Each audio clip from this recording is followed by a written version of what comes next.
میں بہت سارے دوستوں سے ایک بات کہا کرتا تھا، اس میں میں نے اس چیز کو سمجھا ہے کہ اسلام جو ہے وہ وہی دین ہے جو رسول اللہ صلی اللہ علیہ وآلہ وسلم کے ذریعے اور قرآن کے ذریعے آیا۔ یعنی آپ یہ کہہ رہے ہیں کہ اگر ہم شیعت کی بات کریں تو وہ کیا ہے ان کا جو قابل اعتماد چین جس سے آپ کو لگتا ہے کہ دین ملا ہے، اور اگر ہم تسنن کی بات کریں تو وہاں کیا وہاں یہ لوگ نہیں موجود ہیں؟ نہیں، وہاں پر مثلا امیر المومنین موجود ہے، امام حسن موجود ہے۔ آیا وہ واقعی علی علیہ السلام نے کہا ہے یا نہیں کہا؟ صحیح، کہ حضور نے خیبر کے دن متع کو اور امور اہلیہ کو حرام کیا، گھریلو پالتو گدے کو نا۔ ان میں بہت سارے ایسے لوگوں سے بھی ملا جو سنی سے شیعہ ہوئے، اور بہت سارے ایسوں سے بھی ملا جنہوں نے اسلام چھوڑ کر بھی دوسری طرف بھی گئے۔ کوئی ایسے بھی ملا جس نے شیعہ چھوڑ کر سنی ہوا؟ ایسا مجھے تو اب آپ کو خود کیسے تبدیل ہونا، کیا ایسی چیز تھی جو آپ کو لگا یار روحانی ہے اور ادھر ہے؟ ہاں، میں نے پہلی دفعہ زندگی میں لفظ شیعہ وہاں سنا اور منفی معنی میں سنا۔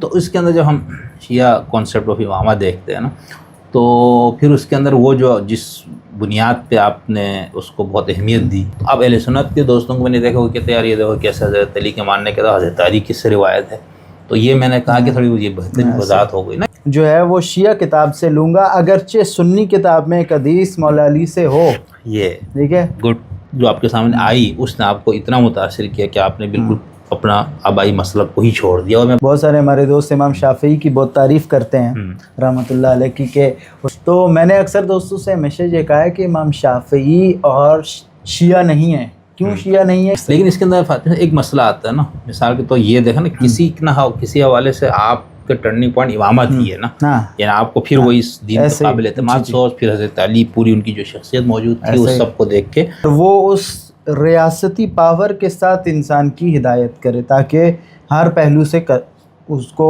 واقعی ہدایت ہو سکے۔ جو امام غیبت میں ہے تو وہ کیا ابھی رہنمائی وغیرہ کس طرح سے کر رہے ہیں دیکھیں معاشرے اس میں جو، کیونکہ اگر یہ سلسلہ ہی چلنا تھا تو پھر امام کے وجود کی ضرورت نہ رہے۔ جب ہمیں ایک طرف یہ کہ اس کے اندر ایک اور سوال میں کرنا چاہ رہا ہوں، اگر حضور کی بات خلافت حضرت علی کو مل جاتی اور یہ سارا اسی طرح، تو پھر کیا پھر بھی 12 ہی رہتے یا پھر وہ سلسلہ ابھی تک چل رہا ہوتا؟ تم علی کو وہ حق دے دیتے جو علی کا حق تھا تو علی تمہیں کمال تک پہنچا دیتے۔ تو کربلا میں ایسا یزید کے آتے ہی ایسا کیا ہو گیا تھا کہ جس کی وجہ سے یہ ہوا سارا؟ تو تم یزید کی تعریف کرنا، اور تعریف کرنے کے بعد وہاں بنی ہاشم سے فلاں لڑکی کا رشتہ مانگنا یزید کے لیے۔ اور اس سے یہ بھی لگ رہا ہے نا کہ رسول کے زندگی کے 60 سال کے بعد کا جو مسلم سلام، آداب، نمستے، ست سری اکال، شولوم، خداون کی آپ سب پر سلامتی ہو۔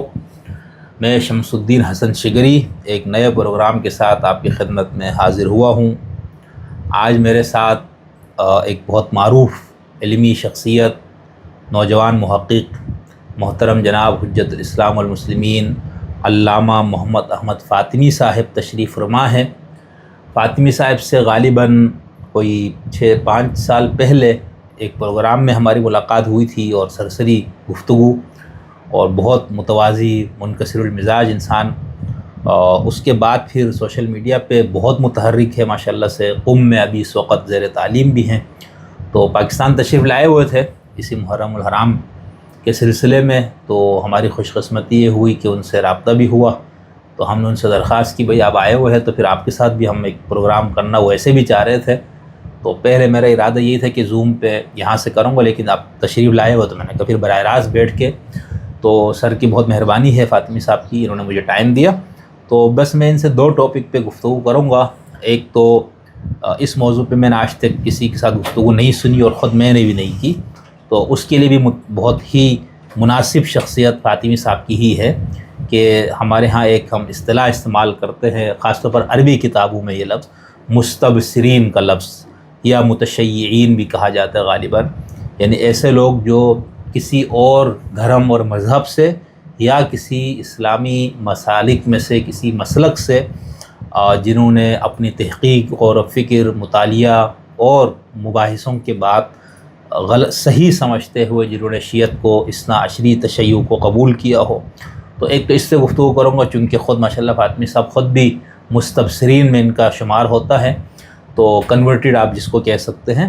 اور اس حوالے سے کچھ میں چاہ رہا تھا کہ جانو کہ بھئی لوگ اس طرح کے اپنی فکر یا خیالات تبدیل کرتے ہیں. اگر آپ کے رابطے میں میرے سننے والوں میں کوئی سنی یا کوئی ایسا دوست موجود ہو جو شیعہ سے سنی ہوا تو وہ ہمیں ضرور رابطہ کرے, ہم ان سے بھی بات کرنا چاہیں گے. کیونکہ یعنی میرے لیے اس میں کوئی وہ نہیں ہے کہ کوئی شیعہ ہے یا سنی ہے. میں ذاتی طور پر طالب علم کی طور پر میرے لیے ہر بندہ قابل احترام ہے. ہر صاحب علم, اس کے علم, فکر, اس کی تحقیق سے مجھے محبت ہے, قطع نظر اس کے کہ اس سے مجھے اتفاق ہے یا نہیں ہے. اور دوسرا, چونکہ کربلا سیریز پر گفتگو میں نے شروع کی ہوئی ہے تو یہ مناسب موقع بھی ہے, تو میں انشاءاللہ فاطمی صاحب سے اس موضوع پر بھی کچھ ان کی معروضات سنوں گا, ایک دو سوالات طالب علمانہ رکھوں گا. تو بہت شکریہ فاطمی صاحب, آپ تشریف لائے, ہمیں ٹائم دیا, عزت افزائی کی میری, تھینک یو. اچھا, اب جیسے ہمارے ہاں اردو میں تو میرا خیال سے اس طرح ایک تو ان کی کتاب کا ترجمہ ملتا ہے, پھر میں ہدایت پا گیا, ثم اہتدیت, آغا تیجانی سبحانی صاحب, اور ان سے بھی میں رابطہ کرنے کی کوشش کروں انشاءاللہ. ان سے ہوا تو بہت ان سے بھرپور گفتگو ہوگی. اور اس کے علاوہ عربی میں کچھ کتابیں ملتی, مستبصرین, یعنی ایسے لوگ جو کسی بھی دھرم اور مذہب سے آئے ہو, یہودی, عیسائی, ہندو, کوئی بھی مذہب, یا کسی مسلمان مسلک سے نکل کے شیعت کی طرف آئے گئے. تو ان کے بارے میں ہم نے کچھ چیزیں پڑھی, اور یہ بہت اہم ہوتا ہے. ایک بندہ بہت مشکل ہوتا ہے جس مسلک پہ یا جس مذہب پہ آپ پیدا ہوئے اس کو چھوڑنا, ٹھیک ہے, اور چھوڑ کے پھر باقاعدہ کسی اور مذہب یا مسلک کو قبول کرنا, یہ دل گردے کا کام ہوتا ہے. صرف معاشرتی دباؤ یا وہ الگ چیز ہے, کمیونٹی, دوست, احباب, رشتہ دار, لیکن ایک اندر سے بھی ہوتا ہے یار یہ سارا میرا جو آبا و اجداد کرتے ہیں ایک ہی تھی. تو یہ بہت دل گردے کا کام ہے. تو میں نے اس طرح کی کچھ چیزوں کو پڑھا. تو اب آپ بھی چونکہ اسی سے تعلق ہے, تو اس سے پہلے کہ میں اس پہ جاؤں, میں آپ سے تھوڑا سی یہ سمجھنا چاہوں گا کہ جب آپ اسلام کی بات کرتے ہیں اور اس میں سے تشیع اور تسنن کی خاص طور پر بات کرتے ہیں, تو کیا ہے یہ دونوں؟ دیکھیں, جہاں تک کہ آج تک میرا جو علمی سفر ہے اس میں نے اس چیز کو سمجھا ہے کہ اسلام جو ہے وہ وہی دین ہے جو رسول اللہ صلی اللہ علیہ وآلہ وسلم کے ذریعے اور قرآن کے ذریعے آیا. لیکن رسول اللہ کے بعد یعنی 11 ہجری سے لے کے آج 1447 ہجری تک, اس گیپ کے اندر اسلام صرف ایسا نہیں ہے کہ رسول اللہ نے ہاتھ بڑھا کر دیا اور آج میں 1447 ہجری میں بیٹھ کے ہاتھ بڑھاؤں اور وصول کر لوں. بہت اچھا. پوری ایک چین آف سیریز ہے. یہ جو سیریز ہے اس میں یہ ہے کہ رسول اللہ کا اسلام مجھے لینا کہاں سے, اور جس سورس سے بھی لینا ہے آیا وہ میرے لیے قابل اعتماد ہے یا نہیں. یہ سلسلہ اعتماد جو دین وصول کرنے کا ہے, یہی تشیع اور تسنن ہے. مثلا میرا جو ایک ذاتی تفہیم ہے اس بارے میں. صحیح, یعنی آپ یہ کہہ رہے ہیں کہ اگر ہم شیعت کی بات کریں تو وہ کیا ہے, ان کا جو قابل اعتماد چین جس سے آپ کو لگتا ہے کہ دین ملا ہے, وہ کیا ہے؟ وہ اچھا, تشیع کے ہاں رسول اللہ کے بعد جو قابل اعتماد چین ہے وہ امیر المومنین علیہ السلام اور ان کے بعد کے ائمہ ہیں, کہ جن کو رسول اللہ نے تشیع کے مبنی کے مطابق معین کیا خدا کے حکم سے کہ یہ دین کی ہدایت کرنے والے ہیں, دین کو پہنچانے والے ہیں, اور دین کی وہ تفسیر کرنے والے ہیں جو مراد رسول ہے. صحیح, ٹھیک. اور اگر ہم تسنن کی بات کریں تو وہاں کیا وہاں یہ لوگ نہیں موجود ہیں؟ نہیں, وہاں پر مثلا امیر المومنین موجود ہے, امام حسن موجود ہے, امام حسین موجود ہے, مگر کس حیثیت میں یہ اہمیت رکھتا ہے؟ کیا تو آیا اہل سنت کے جتنا میں نے دیکھا مثلا اپنے آبائی سلسلے میں بھی اور بعد میں بھی, کہ اہل سنت کے ہاں صحابہ بنیاد ہیں, مبنی ہیں, ٹھیک ہے, اور صحابہ میں سب شامل ہیں جس میں امیر المومنین بھی ہیں, امام حسن بھی ہیں, امام حسین بھی ہیں. اور وہاں پر وہ شرائط اس طرح سے نہیں ہے جس طرح مثلا تشیع میں, مثلا عصمت شرط نہیں ہے ایک, اس کے بعد یہ کہ یہ تائید شرط نہیں ہے کہ خدا اور رسول کی طرف سے کوئی تعین کیا گیا ہو, ٹھیک ہے. بس یہ ہے کہ جنہوں نے بھی رسول کی محفل میں بیٹھے ان سے جو سنا وہ انہوں نے آگے پہنچانا ہے. اس سلسلہ اعتماد پر انہوں نے اس سلسلے پہ اعتماد کیا. صحیح. تو اس میں جیسے آپ نے ماشاءاللہ دونوں مسلکوں کو بہت گہرائی سے پڑھا ہوا ہے, تو کیونکہ تحقیق سے تبدیلی میں بہت انسان کو جو ہے نا بہت زیادہ خون جگر جلانا پڑتا ہے نا, وہ ہمیں بھی ان چیزوں کا تجربہ انداز ہے.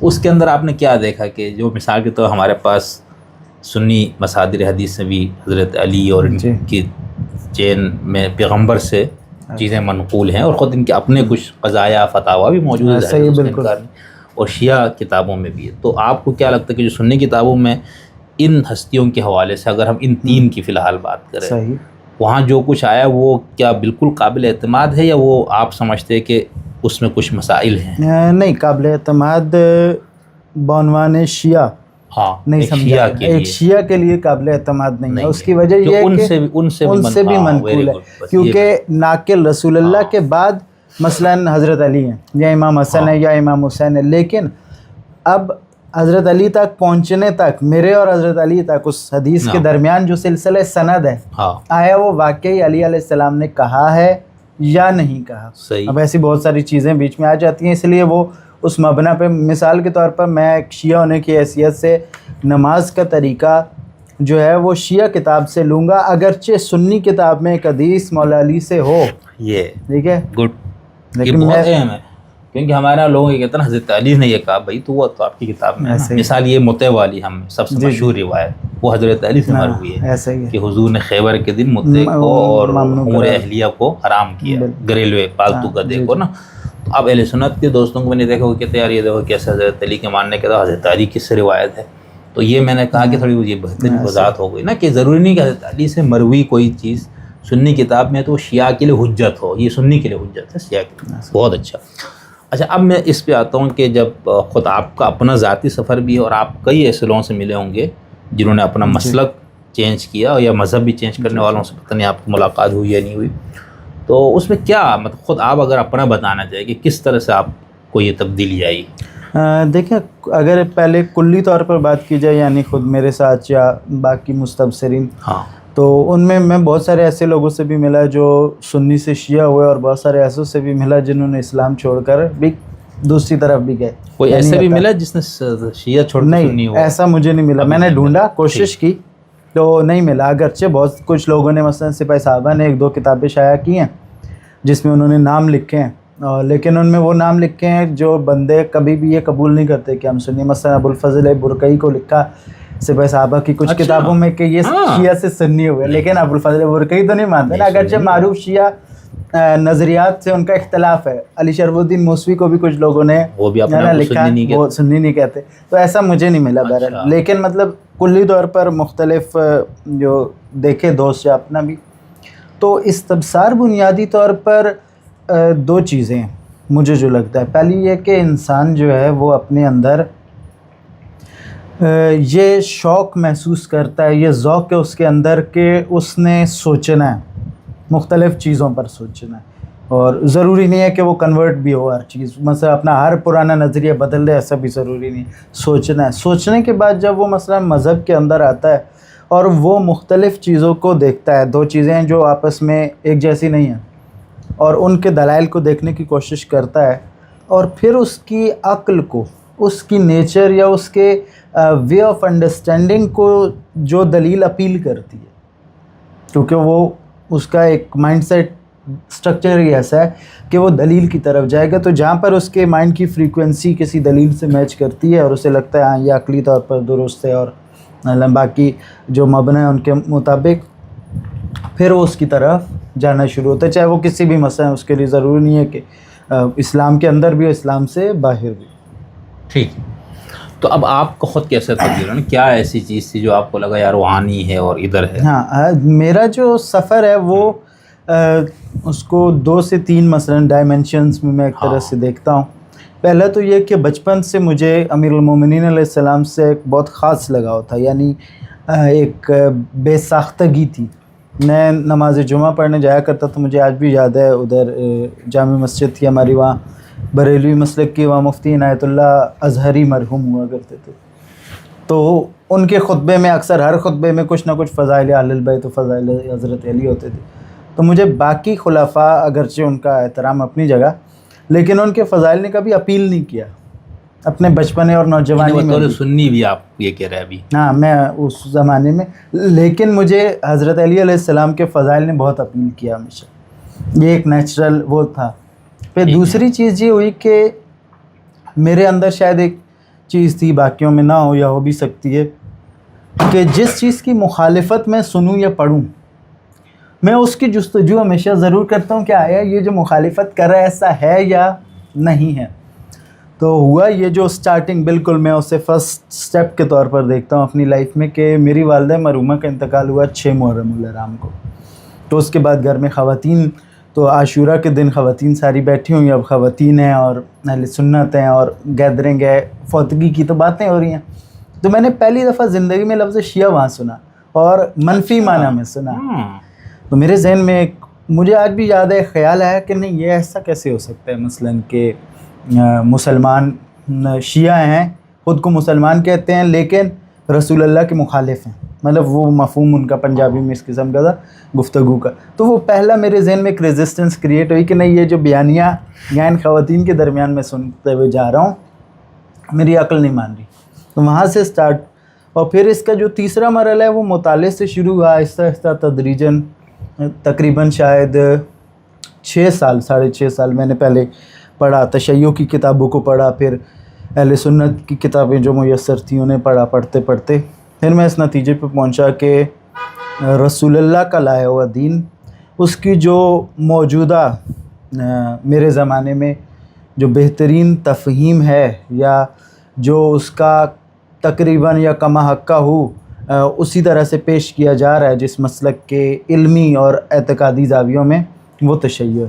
تو پھر میں نے تشیع کو رسمی طور پر یعنی پریکٹس کرنا شروع کر دیا. اچھا. تو یہ اور آپ کے علاقے میں شیعہ آبادی بہت کم ہے؟ میرے علاقے میں تھی شیعہ آبادی لیکن بہت کم ہے، یعنی کہ شاید 70-30 کا ریشو ہوگا. 70% اہل سنت ہیں اور 30% شیعہ ہیں وہاں پر. اور دیوبندی بریلوی مکس؟ ہاں، دیوبندی بریلوی مکس ہیں. وہ میں جس مسجد میں نے اپنا بچپن، اپنا ایک روحانی سفر خدا کے ساتھ شروع کیا، وہ دیوبندی مسجد تھی. اچھا. تو میں وہاں کا بڑا مشہور بچہ ہوا کرتا تھا. مجھے آج بھی یاد ہے، میرے دوست کہا کرتے تھے اس زمانے میں کہ یہ جو پیش نماز ہے یہ جب مرے گا نا تو اگلا پیش نماز تم نے بننا ہے. یعنی وہ ایکٹیو، ہم مسجد میں بڑا مزہ ایکٹیو رول ہوا کرتا تھا اس زمانے میں. صحیح.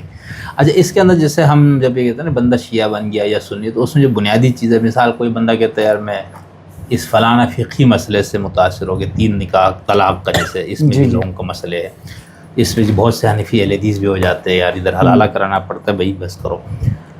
یا کچھ لوگ کوئی اور فقہی، تو وہ تو چلو ایک فقہی پہلو سے تبدیلی ہے نا، اس میں شاید گنجائش بھی آپ شیخ الازہر وغیرہ بھی نکالتے ہیں کہ یہ 5 فقہی مسالک ہیں، اس میں سے جو بھی ہے ٹھیک ہے.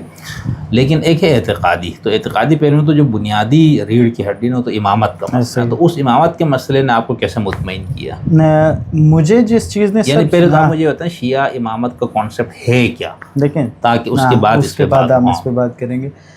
شیعہ امامت کا کانسیپٹ جو میں نے آج تک سمجھا ہے وہ یہ ہے کہ رسول اللہ کے بعد انسان باقی ہیں، یعنی ہدایت کے طلبگار باقی ہیں. تو ان کے لیے ضروری ہے کہ ہادی ہو، اور ایسا ہادی ہو جو کہ جس کی تائید موجود ہو، یعنی جس کا کہا ہوا قابل اعتماد ہو کہ رسول اللہ کی مراد یہی ہے یا خدا کی اپنے فرمان میں مراد یہی ہے.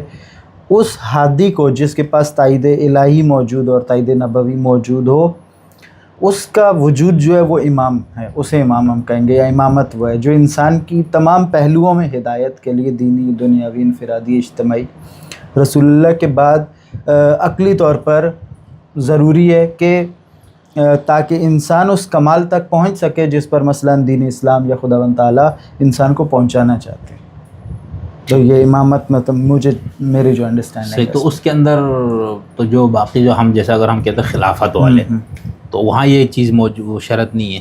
نہیں، وہاں پر یہ ہے کہ خلیفہ کو پابند شریعت ہونا چاہیے، لیکن خلیفہ خود اس کا قول حجیت رکھتا ہو بعنوان شارع، یہ ضروری نہیں ہے. ٹھیک ہے، ہاں یہ بہت اہم بات ہے. تو اس کے اندر جب ہم شیعہ کانسیپٹ آف امامہ دیکھتے ہیں نا، تو پھر اس کے اندر وہ جو جس بنیاد پہ آپ نے اس کو بہت اہمیت دی کہ معصوم بھی ہو، خدا کے رسول کی تائید بھی ہو، ہدایت بشری کے لیے یہ سب ضروری ہے، فلانا، تو یہ سب تو یہ کچھ محدود مدت کے لیے تھا یا قیامت تک کے لیے ہے یہ؟ دیکھیں، امامت کا جو کانسیپٹ ہے بنیادی طور پر وہ اس کا سلسلہ ہدایت تو قیامت کے لیے تک کے لیے، لیکن اس میں جس طرح ہر چیز اس کائنات کے اندر بشرط ہے وہ شروط آئے، یعنی ہر چیز کی شرائط ہیں، ٹھیک ان ہے۔ شرائط کے مطابق مثلاً قیامت تک کے لیے سلسلہ ہدایت جو ہے وہ ضروری ہے. لیکن اگرچہ میرا جو ٹرننگ پوائنٹ ہے وہ خود مسئلہ امامت نہیں ہے اس طرح، ٹھیک ہے. یہی میں سمجھنا چاہتا ہوں کیا تھا پھر میرا ٹرننگ پوائنٹ بنیادی مثلاً کہ رسول اللہ نے اپنے بعد کس کو خلیفہ بنایا، کس کو وصی منتخب کیا، یہ شاید سیکنڈری تھا، کیونکہ اس زمانے میں اتنی وہ کتابوں کا بھی وہ نہیں تھا، یا مثلا اتنی گہرائی سے وہ چیزیں اس طرح.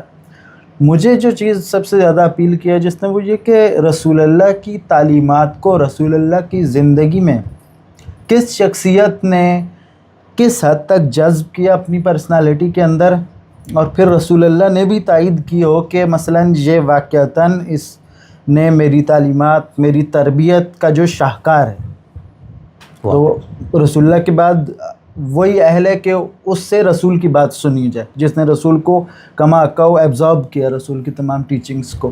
تو وہ حضرت علی علیہ السلام کی سیرت کو جب ہم دیکھتے ہیں، احادیث کو سنی شیعہ منابع میں ہم دیکھتے ہیں مسئلہ امامت کے دلائل سے ہٹ کر، تو ہمیں نظر آتا ہے کہ سیرت علوی جو ہے وہ خود یہ بتاتی ہے کہ رسول اللہ نے جس طرح تربیت کی ہے اس طرح کسی اور کی تربیت نہیں کی، اور جس طرح آگے سے اس تربیت کو ریسیو کیا، کیونکہ دو پہلو ہیں تربیت کے، جس طرح ریسیو کیا وہ کسی اور نے نہیں کیا. تو ایک پرفیکٹ شاگرد رسول ہونے کی حیثیت سے علی علیہ السلام میرے لیے بہت اپیلنگ تھے. پھر اس کے بعد تو باقی چیزیں ساری امامت اور وہ ساری چیزیں آ جاتی ہیں. یعنی فرسٹ پوائنٹ میرے لیے جو تھا ذاتی طور پہ وہ یہ میں اصل میں سمجھنا چاہتا تھا. کچھ لوگ یہ بات کرتے ہیں کہ بھئی یہ بندہ کیا اس امامت کے تصور سے یہ ہو رہا ہوتا ہے یا کوئی اور چیزیں. تو مجھے یہ تھا بھئی کوئی ایسا بندہ جو خود اس تجربے سے گزرا اس سے تو یہ پتہ لگے گا. اچھا ایک اور چیز کے اندر میں پھر وہ کربلا یا اس پہ بھی جاؤں گا انشاءاللہ. اس کے اندر ایک اور چیز ہے نا، اب جیسے حضرت علی جس شخصیت جو آپ کے سامنے آئی اس نے آپ کو اتنا متاثر کیا کہ آپ نے بالکل اپنا آبائی مسلک کو ہی چھوڑ دیا. اور میں بار بار کہہ رہی ہوں بہت مشکل ہوتا ہے، یہ بہت ہی مشکل ہوتا ہے. اور اس کے اندر جو دوسرا طبقہ جہاں سے آپ آ رہے وہاں پر بھی تو ان کی تو بہت فضیلت ہے، بہت مقام ہے، بہت مرتبہ ہے. یا تو یہ ہونا ان کی تنقیص ہو، ان کو کچھ بھی نہیں سمجھا جا رہا ہو، ان کی توہین ہوتی ہو نعوذ باللہ، تو پھر آپ کہہ سکتے ہیں ادھر بھی ان کے لیے بہت بڑا مقام. لیکن میں نے جس طرح شروع میں جو میری شیعہ یا سنی کیا ہے کہ جو انڈرسٹینڈنگ ہے نا کہ وہ قابل اعتماد سلسلہ جس سے رسول کا دین لینا ہے، وہاں پر فضائل علی موجود ہیں. مثلا میں اکثر بہت سارے ہمارے دوست امام شافعی کی بہت تعریف کرتے ہیں رحمۃ اللہ علیہ کی، کہ انہوں نے فضائل علی میں مثلا یہاں تک کہہ دیا کہ ٹھیک ہے میں رافضی ہوں، اگر حب علی رفض ہے تو میں رافضی ہوں، ٹھیک ہے. تو میں نے اکثر دوستوں سے ہمیشہ یہ کہا ہے کہ امام شافعی اور شیعہ نہیں ہیں. کیوں شیعہ نہیں ہیں؟ کیونکہ امام شافعی فضیلت علی کے قائل ہیں لیکن وصایت علی یا امامت علی کے قائل نہیں ہیں. بالکل صحیح. تو تشیع اور تسنن کا بنیادی فرق یہیں پر ہے کہ رسول اللہ سے کے بعد صاحب فضیلت ہیں علی صرف، یعنی فضیلت کرنی ہے ان کی تمجید کرنی ہے، تحسین کرنی ہے، یا یہ کہ ان سے وہ دین بھی لینا ہے ایسا ایز اے سورس، کہ جس ہستی سے معلوم ہو کہ نبی کریم صلی اللہ علیہ وآلہ وسلم نے کیا بتایا، ان کا دین کیا تھا، ان کی تعلیمات کیا تھی. وہ زاویہ میری نظر میں ہے جس نے ایک ڈفرینشیٹ کیا. آج بھی اہل سنت مثلا کوئی بھی شاید ایک محدود طبقے کے علاوہ جو ہے وہ اہل بیت سے کوئی بغض نہیں رکھتا، بلکہ وہ ان کی تمجید و تحسین کرتے ہیں. تو کتابوں میں لکھا ہے، شرائط ایمان میں یہ ایسا ہی ہے. بلکہ یہاں تک ہے کہ امام حسین علیہ السلام جب 61-60 ہجری میں مکہ سے روانہ ہو رہے تھے تو بہت ساری شخصیات تھیں جنہوں نے امام حسین کو ملے، گلے ملے، چوما، امام کے سینے کو چوما، چہرے کو چوما، اور ان کی فضائل ذکر کیے کہ ہم نے رسول اللہ سے آپ کے بارے میں یہ سنا ہے. لیکن سید الشہداء کی فضیلت کے قائل تھے لیکن امام کا ساتھ نہیں دیا. کیوں؟ کیونکہ بعنوان امام حسین کو نہیں، بعنوان نواسہ رسول قبول کرتے ہیں لیکن بعنوان امام واجب اطاعت نہیں کرتے، مفرد اطاعت نہیں ہے. صحیح. لیکن اس کے اندر ایک مسئلہ آتا ہے نا، مثال کے تو یہ دیکھیں نا، کسی حوالے سے آپ کا ٹرننگ پوائنٹ امامت ہی ہے نا، یعنی آپ کو پھر وہی دین کے قابل اعتماد سوچ، پھر حضرت علی پوری ان کی جو شخصیت موجود تھی اس سب کو دیکھ کے، تو اس کے اندر میں یہی سمجھنا چاہ رہا ہوں. تو پھر تو امام اور جو ہم شیعہ کتابوں میں بھی اس کی ڈیفینیشن پڑھتے، ریاست الدین و دنیا، اور وہ معصوم بھی ہو، منصوص بھی ہو، فلانا ہو. اور چونکہ ہمیں دین کی رہنمائی کے لیے ایسا ہی سورس چاہیے جو ہوائے نفس کا پیروکار ہو، یعنی اس کا امکان ہو. یعنی فقہا ہوائے نفس کے پیروکاری کا امکان ہے نا، بالکل، جو بھی فقیہ ہے، آپ بڑے سے بڑے آیت اللہ عظمیٰ کو لے آئے، امکان ہے، جس دن آپ نے وہ امکان ہٹا دیا وہ معصوم ہو جائے گا. تو اس کا مطلب ہے کہ دین اس سے لینے چاہیے نا، یا دین میں قابل اعتماد ہوئی تو پھر وہ تسلسل قیامت تک کا ہے یا نہیں، یہ سمجھنا چاہ رہا ہوں. دیکھیں وہ جیسے عرض کیا کہ شرائط، ہر چیز کی شرائط ہیں. اسی طرح امامت کے اندر یہ چونکہ رسول اللہ کی حدیث میں ہمیں ملتا ہے کہ میرے بعد جو ائمہ ہیں وہ 12 ہیں، ائمۃ من بعد یا خلفاء من بعد 12. تو وہ جو 12 ائمہ ہیں، اب جب ہم امام 12 تک آتے ہیں تو کیونکہ امامت کا ایک ہدف ہے، یعنی کہ ہدایت بشر کرنا ہے، لیکن ہدایت بشر کا جو اوج ہے، جو کمال ہے، وہ یہ ہے کہ معاشرے کی زمام اس شخص کے ہاتھ میں ہو اور وہ اس ریاستی پاور کے ساتھ انسان کی ہدایت کرے تاکہ ہر پہلو سے اس کو واقعی ہدایت ہو سکے اس کی. اب امامت کے اندر یہ ہوا کہ امامت کے سارے سلسلے میں حضرت علی کے 4 سال تقریباً 4.5 سال، امام حسن کے 6 مہینے کے بعد حکومت نہیں ہے. ٹھیک ہے، امام رضا کے بھی ولی عہدی ہے لیکن حکومت نہیں ہے.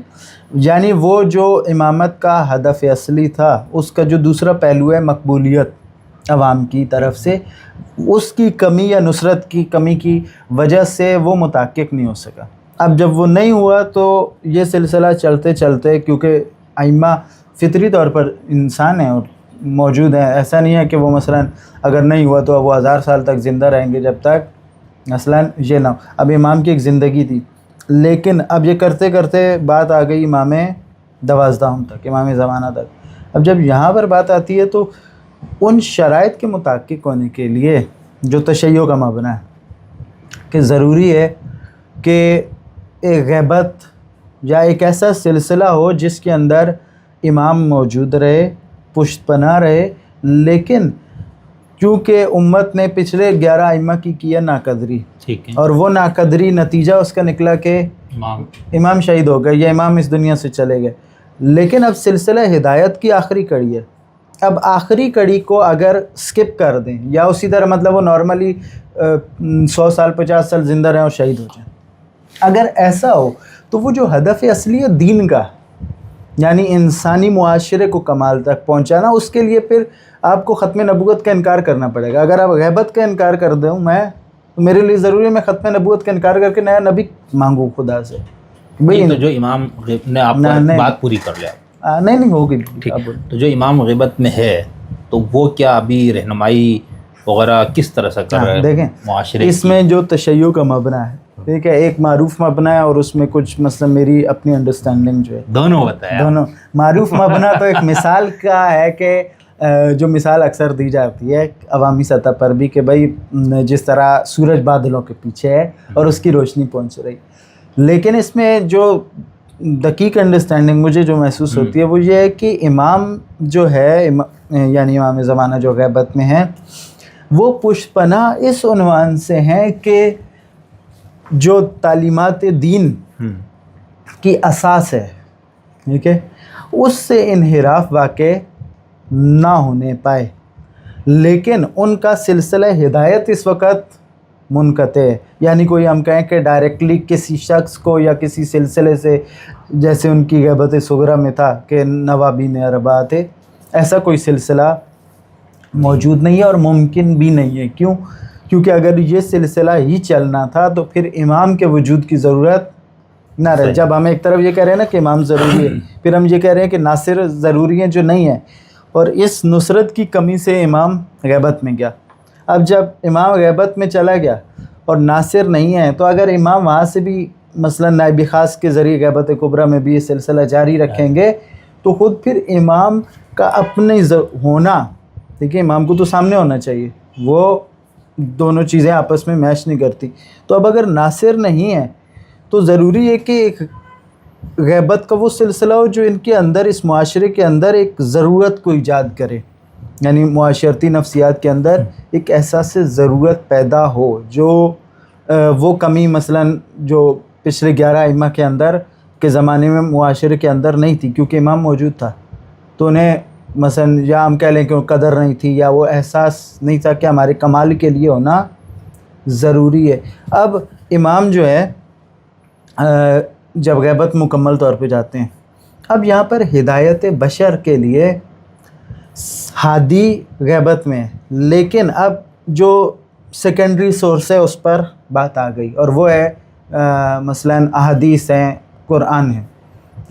اس سے جو مثلاً پچھلے 11 ائمہ نے جتنی تشریحات کی ہیں ان کو سامنے رکھتے ہوئے یہ ٹیمپریری، اس کو ہم آپ وہ کہہ لیں ٹیمپریری عبوری زمانہ ہے، بالکل عبوری زمانے میں یہ ہے، لیکن یہ پرفیکٹ فیز نہیں ہے۔ صحیح، مثلا ہو بھی نہیں سکتا، یہ جبر و اکرا کا مسئلہ ہے کہ یہ مجبوری والا فیز ہے۔ ٹھیک، بہت خوبصورت بتایا یہ بھائی۔ لوگ پوچھتے ہیں صفائی کی بات ہو رہی ہے اس پہ، کئی لوگوں نے میرے کامنٹس میں لوگ پوچھا ہوا ہوتا ہے کہ تو میں نے کہا میں کیسے بتاؤں، وہ تو کسی عالم آدمی سے ہی ہم بات کریں گے تو وہی بتا سکتے ہیں۔ اچھا، اس کے اندر ایک اور سوال میں کرنا چاہ رہا ہوں، اگر حضور کی بات خلافت حضرت علی کو مل جاتی اور یہ سارا اسی طرح، تو پھر کیا پھر بھی 12 ہی رہتے یا پھر وہ سلسلہ ابھی تک چل رہا ہوتا؟ دیکھیں اس میں 2 زاویہ نظر ہیں۔ ہاں، پہلا زاویہ نظر ہے کہ ایسا ہوتا تو شاید ہو جاتا، مثلا جو کچھ ہوا اگر وہ حالات نہ ہوتے تو ایسا ہو جاتا، لیکن ایک دوسرا زاویہ نظر اس میں یہ ہے کہ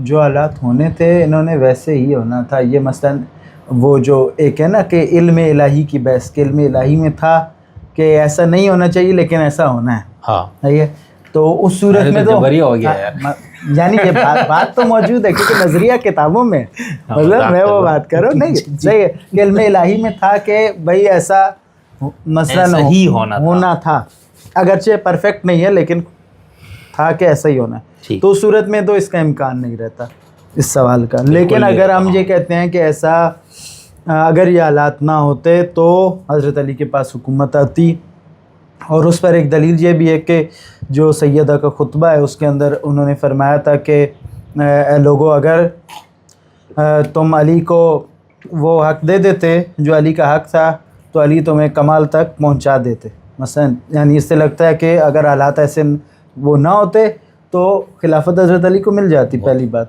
اب اگر مل جاتی تو سلسلہ ہدایت نے تب بھی 12 ائمہ، کیونکہ رسول اللہ کہہ گئے، اور مثلا جو حجیت قول رسول ہے وہ نہیں ٹوٹ سکتی، مطلب ایسا نہیں ہے کہ رسول اللہ کے بعد کوئی امام آئے اور وہ کہہ دے نہیں رسول نے کہا تھا 12، لیکن اب مثلا معروضی حالات بدل گئے ہیں تو نہیں اب ذرا ہم سلسلہ بڑھا دیتے ہیں، ٹھیک ہے۔ جس طرح کوئی ضعیفہ حدیث سے جو شیعہ مبنہ کے اندر ہے، کچھ لوگوں نے ایک سلسلہ عراق میں بھی شروع کیا ہوا ہے جن کا ہاں مہدویون والا، وہ کہتے ہیں کہ 12 اماموں کے بعد 12 مہدی بھی ہیں، ٹھیک ہے، تو یہ حدیث تو ہے، ٹھیک ہے، اب وہ حدیث موجود ہے، اگرچہ مطلب وہ جو دلائل دیتے ہیں ان بغیر سیاق و سباق کے دیتے ہیں، لیکن مثلا یہ حدیث ہیں، لیکن خود ائمہ کے عنوان سے یعنی امام معصوم تو وہ 12 کیونکہ رسول اللہ نے کہہ دیا، یہاں پر مثلا یہ بات کلوز ہو جاتی ہے کہ اب معروضی حالات جیسے بھی ہوں امام معصوم کے پاس یہ اختیار نہیں ہے کہ وہ نص رسول کو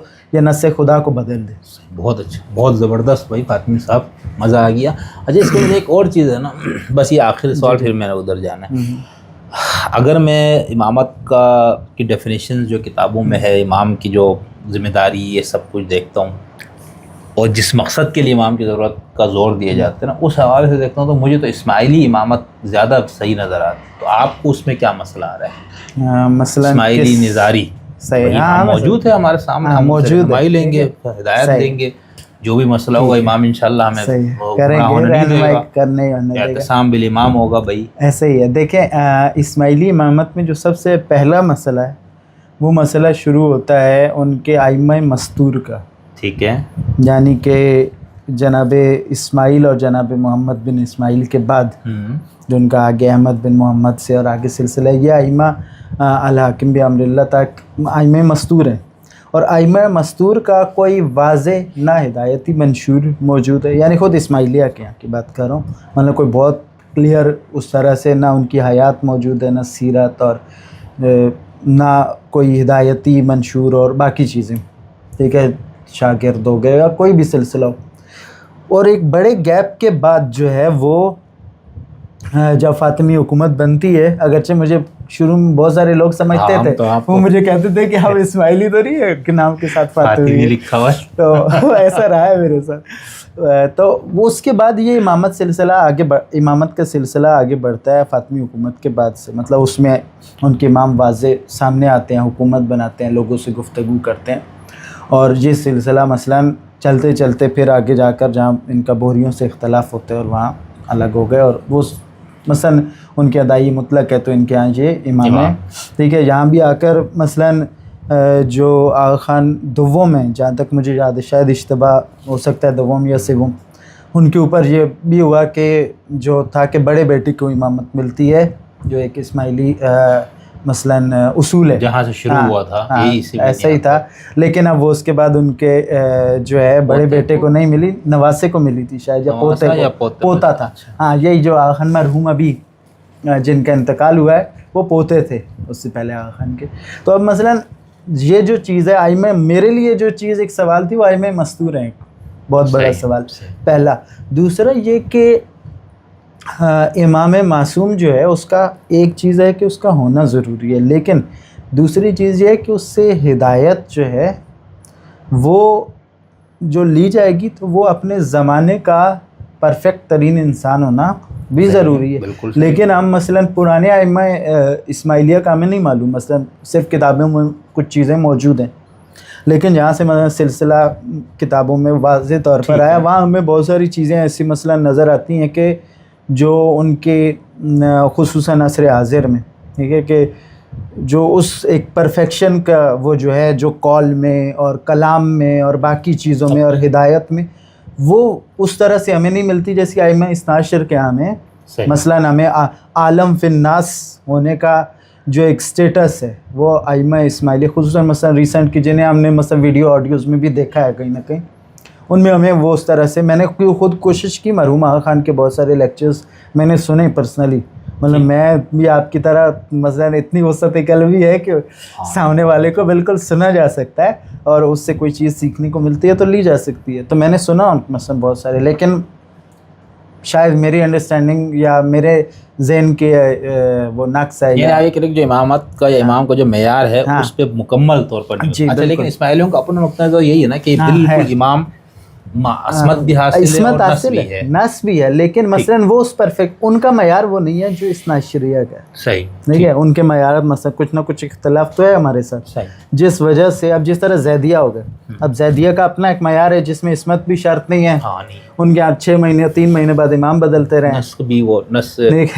خود حضرت علی حسنین تک بھی وہ کہتے ہیں نص خفی کا ہے. ایسا ہی ابھی کیونکہ میں اس دن پڑھ رہا تھا عربی میں, ان کی عربی ویب سائٹس پہ کتابیں ہیں زیدیہ کہ ان کے اپنے مسلک کی, تو اس میں سے ائمہ کو جو سلسلہ ہے تو وہ میری زوجہ یہی پوچھ رہی تھی, کہہ رہی تھی یہ 3 مہینے بعد نئے امام کی تاریخ کیوں آ رہی ہے کہ امام ہے پھر اگلا امام 3 مہینے بعد. نہیں تو کیوں وہ امام معزول ہو رہا تھا؟ نہیں, وہ شہید مثلاً ایک امام نے قیام, کیونکہ ان کے یہاں قائم بھی سیف ہونا ضروری ہے, وہ قیام کیا شہید ہو گیا, پھر اگلا مثلاً انہی میں سے امام تو ایسے ہی آنے چاہیے, امام مر گیا شہید ہو گیا قتل ہو گیا تو میں ویسے بات تعجب والی بات تعجب مثلاً وہ کیونکہ انہیں اس کانسیپٹ کا نہیں پتا تھا, اس لیے آپ نہیں میں یہ کہہ رہا ہوں مثلا زیدیہ کے یہاں جس طرح اپنا ایک معیار ہے, اسماعیلیہ کا اپنا ایک معیار ہے, اب اثنا عشریہ کا بالکل ایسا ہی, وہ تو ہے بالکل ایسے. اور اسی لیے حضرت امام زید علیہ السلام تو الگ ہی اسی بنیاد پہ ہوئے کہ قیام السیف کیوں ایسا ہی ہے. اور ہمارے پاکستان میں بھی امام معصوم اسی لیے ایک موجود ہے, زیدیہ کے 6ٹھے امام ہے عبداللہ شاہ غازی, میں نے ان کی کتاب میں دیکھا تو ہمارے یہاں تو یہ امام معصوم ہمارے پاس موجود ہے بالکل. تو انشاءاللہ بہت اچھا بھائی فاطمی صاحب, میں بتا اس طرح کھل کے سوالات اور بہت انداز سے جواب, اور ایک بندہ خود اپنا, ہاں میں یہ تو بتانا ہی بھول گیا بھائی فاطمی صاحب کا اپنا جو تخصص ہے وہ علم الکلام میں, اور جب بندہ علم الکلام میں ہو تو وہ یہ سب چیزیں اس کو پڑھنی بھی پڑتی ہے اور اس کو ہضم بھی کرنا پڑتا ہے. تو کلام اور مجھے تو بہت زیادہ شوق ہوتا ہے کہ کوئی علم کلام کا کوئی اسکالر یا عالم, تو اس کے ساتھ یہ اعتقادی اور اس طرح کے مسائل تو ہم آئندہ بھی آپ سے انشاءاللہ آپ کو پکڑتے رہیں گے, آپ کی جان نہیں چھوڑیں گے. ٹھیک ہے, اب ہم آتے ہیں. اچھا, گزشتہ دنوں پتہ نہیں یہ فیس بک پہ ہم نے یہ پڑھا کہ بھائی جو کنورٹڈ ہے ان کو ممبر حسینی نہیں دینا چاہیے فلاں, اس پہ ایک بحث نکلی ہوئی فیس بک پہ. تو میں نے کہا یار پھر تو ہمارے فاطمی صاحب بیچارے تو ایران سے ادھر آئے ممبر پہ بیٹھنے, اور یہاں پر یہ بحث شروع ہو گئی ہے. تو اب وہ اس عالم کا استدلال کیا تھا مجھے نہیں پتہ, کیونکہ میں نے بھی تلاش کی تو مجھے ویڈیو نہیں ملی. اگر مل گئے تو ہم اپنے اس اس یہاں پر ایڈ کر دیں گے تاکہ آپ بھی سن لیں. لیکن جو چیزیں میں نے سوشل میڈیا پہ خاص طور پر راؤ صاحب کی پوسٹوں وغیرہ سے میں دیکھا تو اس میں یہ ہے کہ بھائی چونکہ وہ صحیح شاید کربلا یا صحیح تشیع کو بیان نہیں کر سکتا، شاید اس پر سمندر بات ہوئی. تو پھر میں نے سوچا یار پھر ایک مستبصر سے، ایک کنورٹڈ سے ہی کربلا کے بارے میں پتہ کر لیتا تاکہ پتہ لگے کہ صحیح بیان کرتا ہے یا اس کے اندر ڈنڈیاں مارتا ہے. تو اس لیے میں اب اس موضوع پہ آ رہا ہوں، کربلا. ٹھیک ہے سر؟ جی بالکل. اچھا، اب ہم جب دیکھتے حضور کی وصال کے بعد امامت کا، خلافت کا سلسلہ شروع ہوتا ہے اور اس میں حضرت امام علی، امام حسین، امام حسن تینوں کوئی امیر معاویہ کی وفات تک کوئی قیام بالسیف وہاں پر نہیں ہے، کوئی اس طرح کی تحریک نہیں انہوں نے اٹھائی جس کے بعد کہ حکمران سے اس طرح کا آپ کا ٹکراؤ ہو جائے کہ وہ آپ کو قتل ہی کر دے یا اس طرح کو. تو کربلا میں ایسا یزید کے آتے ہی ایسا کیا ہو گیا تھا کہ جس کی وجہ سے یہ ہوا سارا؟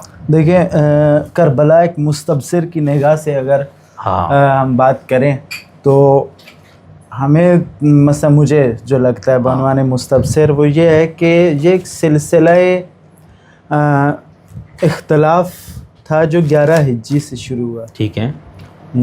لیکن 11 ہجری میں وہ لوگ تھے جو صحبت رسول میں رہے، ان کے اندر تمام اختلافات کے باوجود بہت ساری چیزیں تھیں کہ وہ شریعت رسول کے پابند تھے اور واضح بہت دو ٹوک طور پر وہ اس چیز کو جو انہوں نے رسول اللہ سے خود بالمشافہ سیکھی اور سنی تھی، بڑی مخالفتیں، نئی شریعت کے احکام کے خلاف نہیں گئے. تدریجاً یہ سلسلہ چلتے چلتے معاویہ نے بھی نہیں کیا، ٹھیک ہے، پہنچا حضرت علی تک. جب حضرت علی تک پہنچا تو اب چونکہ معاویہ ابن ابی سفیان جو ہیں وہ طبقہ طلقاء کا اسلام آخری زمانے کا اسلام ہے، ٹھیک ہے، اور وہ باقاعدہ کوئی صحبت رسول یا فیض رسول کا بہت بڑا دورانیہ نہیں ہے وہاں پر. تو اب وہاں پر بہت ساری چیزیں آنا شروع، یعنی حکومت میں اپنی نظر کے تحت بہت کچھ ایسا کر سکتا ہوں جو مجھے بہتر لگتا ہے، چاہے وہ میرا مفاد ہو چاہے میں اس کو کہوں کہ یہ عوام کا مفاد ہے. مثلا ایک واقعہ بھی ہے کہ حضرت عمر جب شام گئے، جب معاویہ گورنر تھے اور انہوں نے دیکھا کہ شاہانہ ٹھاٹ باٹ والا، تو انہوں نے دلیل دی. اب حضرت عمر کو بھی اعتراض تھا اس پر، لیکن انہوں نے دلیل دی کہ بھئی یہ ہم رومیوں کے پڑوس میں اور اس طرح سے. تو اب یہ جو ایک بالکل چینج کے جہاں میں اپنی مرضی کو، اپنی انڈرسٹینڈنگ کو نہیں، قول رسول پہ انڈرسٹینڈنگ نہیں، میری رائے ہے، ذاتی رائے، اس کو میں شامل کرنا شروع کر دوں بعنوان حاکم ریاست، تو دین بنتی جائے گی. کیونکہ حاکم اس زمانے کا امام بھی ہوتا تھا، یہ وہی مثلا چاہے امام صلاۃ ہو یا امام جامعہ ہو، معاشرے کا امام ہو، وہ امام تھا. تو اب اس کا ہر قول و فعل ایک سند کے طور پر دیکھا جانے لگا، اس کے اوپر مسئلہ ہونے لگا. تو لیکن یزید پر جیسی معاملہ آتا ہے نا، تو یزید معاویہ کی زندگی میں، معاویہ یزید کو مدینہ لے کر آتا ہے، امام حسین سے گفتگو ہوتی ہے. معاویہ نے اپنی زندگی میں یزید کے ولی عہدی کی بیعت لینے کی متعدد کوششیں کی اور کامیاب کوششیں کی، اور مدینہ میں وہاں پر اختلاف ہوتا ہے امام حسین اور معاویہ کے درمیان. اور حتیٰ ایک روایت یہ بھی باقر شریف القرشی نے اپنی کتاب حیات امام الحسین کے اندر لکھی ہے کہ ایک مرتبہ معاویہ نے مروان کو لکھ کر بھیجا کہ تم جاؤ، جا کر مدینہ میں جب سب بیٹھے ہوں مسجد نبوی میں تو تم وہ یزید کی تعریف کرنا، اور تعریف کرنے کے بعد وہاں بنی ہاشم سے فلاں لڑکی کا رشتہ مانگنا یزید کے لیے. مطلب وہ چاہ رہا تھا کہ یہ پہلے سے اس کی زندگی میں یہ پریشر ڈسپرس ہو جائے اور بعد میں یزید کو مشکل پیش نہ آئے. مروان نے ایسا کیا تو وہ روایت کہتی ہے کہ امام حسین نے وہاں پر کھڑے ہو کر کہا کہ مروان تم کس کی تعریف کر رہے ہو جسے کیا کوئی نہیں جانتا، سب جانتے ہیں یزید کیسا ہے. تو مروان نے کہا نہیں، ابھی اس نے توبہ کر لیا، یہ کیا وہ کیا. تو امام حسین نے ریجیکٹ کر دیا کہ نہ اس نے توبہ کیا نہ کچھ کیا. یہ معاویہ کی زندگی میں سب کا سب کچھ ہو رہا ہے. ٹھیک ہے. اور خود امام حسین کی یزید سے ملاقاتیں بھی ہیں مدینہ کے اندر، اور وہاں پر بھی مثلا جب معاویہ کے ساتھ وہ آیا چند مرتبہ، وہاں پر یہ گفتگو ہے. تو وہاں امام حسین کو اس زمانے سے کلیئر تھا کہ اگر یہ بات معاویہ کے بعد آگے یزید تک جاتی ہے تو یزید معاویہ کے بعد شارب الخمر نہیں ہے، مولن بالفسق نہیں ہے کہ امام حسین نے مثلا اگر 60 ہجری رجب میں کہا ہے تو اس ٹائم ہو گیا. نہیں، وہ زندگی میں ایسا اور مشہور ہے، اس معاشرے میں ایک چیز عام ہے، سب کو پتہ ہے کہ یزید کیسا ہے. تو وہاں پر چونکہ ایک شخص جو ہے اسلام کا حاکم بنے، اور حاکم ایسا شخص بن رہا ہے جس کے اندر نہ شریعت کا کوئی احساس ہے، نہ دین کا کوئی احساس ہے، نہ اجتماع کا کوئی احساس ہے، امت کا کوئی احساس، تو نتیجتاً وہ کیا کرے گا، وہ کلی طور پر دین کو رون ڈالے گا۔ یعنی ایک عمومی بات ہے کہ آپ ایک شخص کو جس کی عقل کام نہیں کرتی حاکم بنا دے تو آپ کی پچھلی کیے کرے محنت کو پانی پھیر دے گا اس پر۔ تو بنیاد یہ ہے کہ سلسلہ اختلاف اگرچہ موجود رہا ہے 11 ہجری سے رہا ہے، لیکن وہ اتنا نہیں رہا کہ اس سے دین خطرے میں یا رسول اللہ کی تعلیمات کی اساس خطرے میں آ جائے۔ اب یہاں پر مثلا جتنا میں نے کربلا کو دیکھا، امام حسین دیکھتے ہیں کہ اب دین کی اساس جو ہے ایک ایسا شخص آ گیا ہے جس کے پاس پاور ہے، اسٹیٹ پاور ہے، اور اتنی پاور ہے کہ وہ رسول کے نواسے کو بھی ٹھیک ہے ٹکڑے ٹکڑے کروا دیتا ہے۔ یعنی اب آپ اس پاور کا اندازہ لگائیں نا، آج جہاں کوئی رسول کے نقش نالین کو ہاتھ لگا کر دکھائے پاکستان میں ناممکن ہے، لیکن اس زمانے میں اب سوسائٹی کا ڈفرنس کہ وہاں رسول کا نواسا جو ہے وہ اس نے ان کو شہید کر دیا اور بری بے دردی سے شہید کر دیا، لیکن اس کے پاس پاور ہے وہ کر، اور معاشرہ نہیں بول رہا۔ یعنی اتنا ڈفرنس تھا اس معاشرے میں کہ اگر اب یزید مثلا جو رسول اللہ کے نواسے کا یہ حال کرتا ہے، اگر وہ رسول کی تعلیمات کے ساتھ کھیلنا شروع کر دے تو کون بولے کہ مثلا نواسا تو زندہ ہے، لوگ دیکھ رہے ہیں، احساسات زیادہ کنیکٹڈ ہوتے ہیں زندہ انسان سے، تو تعلیمات تو صرف کال ہے، وہاں اگر اس نے ہاتھ ڈالا تو ان کا تو بچنے کا کوئی چانس نظر نہیں آتا۔ صحیح، ٹھیک ہے۔ اور اس سے یہ بھی لگ رہا ہے نا کہ رسول کے زندگی کے 60 سال کے بعد کا جو مسلم معاشرہ، اس سے تو آج کا مسلم معاشرہ ہزار درجہ بہتر ہے۔ بہت یہاں تو کم سے کم نالین کی بھی حرمت قبول نہیں ہے، تو وہاں پر تو نواسے جس کو بزۃ من، ایسا ہی بالکل، جس کو آپ نے اپنا بیٹا ہی سمجھا، بالکل ہاں، منیت کا درجہ دیا، ہاں ایسا ہی ہے، انا من الحسین کا ایسا ہی۔ یہ معاشرتی بے حسی اس نہج پہ، یعنی حکمران تو چلو جو بھی تھا ہو گیا، یعنی اور وہ معاشرہ بھی اس طرح دیکھیں تھا۔ معاشرے کو کیا گیا، معاشرہ ہمیشہ خواص کے تحت چلتا ہے۔ اچھا، یعنی معاشرہ ایسا نہیں ہے کہ آج بھی اگر اتنی حساسیت ہے، مثلا یہ ہم کہہ لیں کہ شاعر مذہبی پہ اتنی حساسیت ہے، اگر مثلا جو نالین پہ اور باقی چیزوں پہ ہر مسلک کے اندر، تو اس کی وجہ یہ کہ آج کے خواص نے ان کو حساس بنایا ہے۔ ٹھیک، مثلا کچھ خواص ہیں، خواص سے مراد کے حکمران نہیں حکمران نہیں، مثلا علماء، فقہاء، صاحب منبر یا انٹلیکچوئلز جن کی بات معاشرے میں سنی جاتی ہے، مثلا آج بھی جس طرح سے مثال کے طور پر ہم دیکھیں تو نالین، نقش نالین رسول اللہ کی حرمت الیاس قادری صاحب کے وجود سے پھیلی ہے، ان سے پہلے نہیں تھی اتنی، ٹھیک ہے، آپ بھی جانتے ہیں۔ اب وہ ایک خواص کی حیثیت میں، ٹھیک ہے، مثلا انہوں نے اتنا اس کو کیا، پروموٹ کیا کہ آخر آج وہ ایک باقاعدہ شاعری مذہبی میں شامل ہو گئے۔ تو خواص اس کسی بھی معاشرے میں جہاں بے حسی پھیلانا شروع کر دیں، مثلا چیزوں پر آپ کا حساس ہونا ختم ہو جائے، نہیں کہ لوگوں کو اس کی پرواہ نہ رہے کہ مثلا دین میں کیا ہو رہا ہے، معاشرے میں کیا ہو رہا ہے، باقی چیزوں میں، اب مثلا ہمارے معاشرے میں یہ عوام جو نقش نالین پر حساس ہیں، یہ معاشرتی بہرہ روی پر غیر حساس ہیں، بے حس ہیں، مطلب ادھر حساسیت ہے، ادھر بے حسی کی معراج ہے، اور انسانی حقوق کی خلاف ورزیوں وغیرہ کچھ بھی ہو رہا ہو، ابھی یہ مدارس کی کیسز دیکھ لیں، باقی اور چیزیں دیکھ لیں، عام مثلا وہ جانوروں کے ساتھ یا وہ غیر مسلم کے ساتھ سیالکوٹ فیکٹری میں جو ہوا تھا، یہ بے حس ہیں۔ اب یہ یہاں کیوں بے حس ہے؟ مثلا اگر ایسا پورا معاشرہ صرف احساساتی اور جذباتی ہو تو ہر چیز پہ ہونا چاہیے، لیکن وہاں پر نہیں ہو رہا، کیونکہ خواص نے اس کو وہ نہیں کیا، تو وہاں نہیں ہو، جہاں خواص اس کو بھی انسانی حقوق کے اوپر کریں گے تو وہاں ہو جائے گا۔ تو معاشرے نے وہاں یہ مثلا 61 ہجری میں 60 ہجری میں اس نہج پر پہنچایا ہے بے حسی کو، کیونکہ وہ حکومت کے لیے ضروری ہو گیا تھا کہ حکمران اگر اپنی مرضی کرنا چاہتا ہے تو ضروری ہے کہ معاشرے کو بے حس کرے، ورنہ عوام بولیں گے۔ اب آپ یورپ میں دیکھیں، حکمران کچھ بھی کرتا ہے، وہ سڑکوں پہ نکل آتے ہیں۔ اب وہ غزہ کے لیے نکلے، ٹھیک ہے، ان کا کوئی مذہبی تعلق نہیں ہے، کوئی باقی نہیں ہے، کیوں؟ کیونکہ وہاں معاشرتی بے حسی نہیں ہے، انسانیت کی بنیاد پہ بہت حساسیت، ہاں حساسیت ہے۔ یہ حساسیت 60 ہجری کے اندر مثلا تدریجاً اسٹیٹ نے کی، کیونکہ تاکہ اب ہم جو چاہیں اپنی مرضی چلائیں، کوئی پوچھنے والا نہ ہو۔ اور مستبصر کے لیے یہ چیز، اس طرح کی چیزیں جو ہے نا وہ بہت اہمیت رکھتی ہیں کہ ایک شخص ہے جو معاشرے کے اتنے بڑے انحراف کے خلاف کھڑا ہوتا ہے اور کھڑا ہو کر اپنے محدود ساتھیوں کے ساتھ بھی جو ہے وہ قیام کرتا ہے. اور مثلا اس تاریخی بحث سے ہٹ کر ایک بہت منفرد پہلو ہے استبصار اور کربلا کا آپس میں ایک لنک. وہ یہ ہے کہ جب کوئی مستبصر ہوتا ہے تو وہ سب سے پہلی چیز جو چھوڑتا ہے وہ مذہب نہیں ہے اپنا پرانا عقیدہ, اس سے پہلے وہ اپنی پرانی شناخت چھوڑتا ہے. یعنی میں سنیت چھوڑی, اس سے پہلے میں نے سنی ٹائٹل چھوڑا ہے, ٹھیک ہے. اور دنیا میں ہمیشہ بحران رہا ہے شناخت کا, ٹھیک ہے, بلکہ مذاہب کی تاریخ ہی شناخت کی جنگ ہے, اصل میں اس کی تاریخ ہے. تو اب شناخت چھوڑنے کے بعد اب مجھے اگلی شناخت چاہیے, ٹھیک ہے.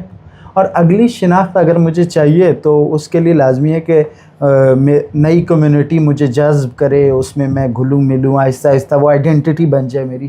لیکن یہ اتنی آسانی سے ہوتا بھی نہیں ہے. چھوڑنا آسان ہے, اگلوں کا قبول کرنا مثلا بینگ مستبصر میں نے یہ مشکلات خود دیکھی ہیں, مطلب کیونکہ آپ پیچھے کوئی بھی نہیں ہے آپ کا, ٹھیک ہے. مثلا جیسے آپ ایز اے فیملی کہہ سکیں, ٹھیک ہے. اب آپ کو ایک نئی کمیونٹی میں جذب ہونا ہے اور ان کا حصہ بننا ہے اور ان سے منوانا ہے کہ میں تمہارا حصہ ہوں.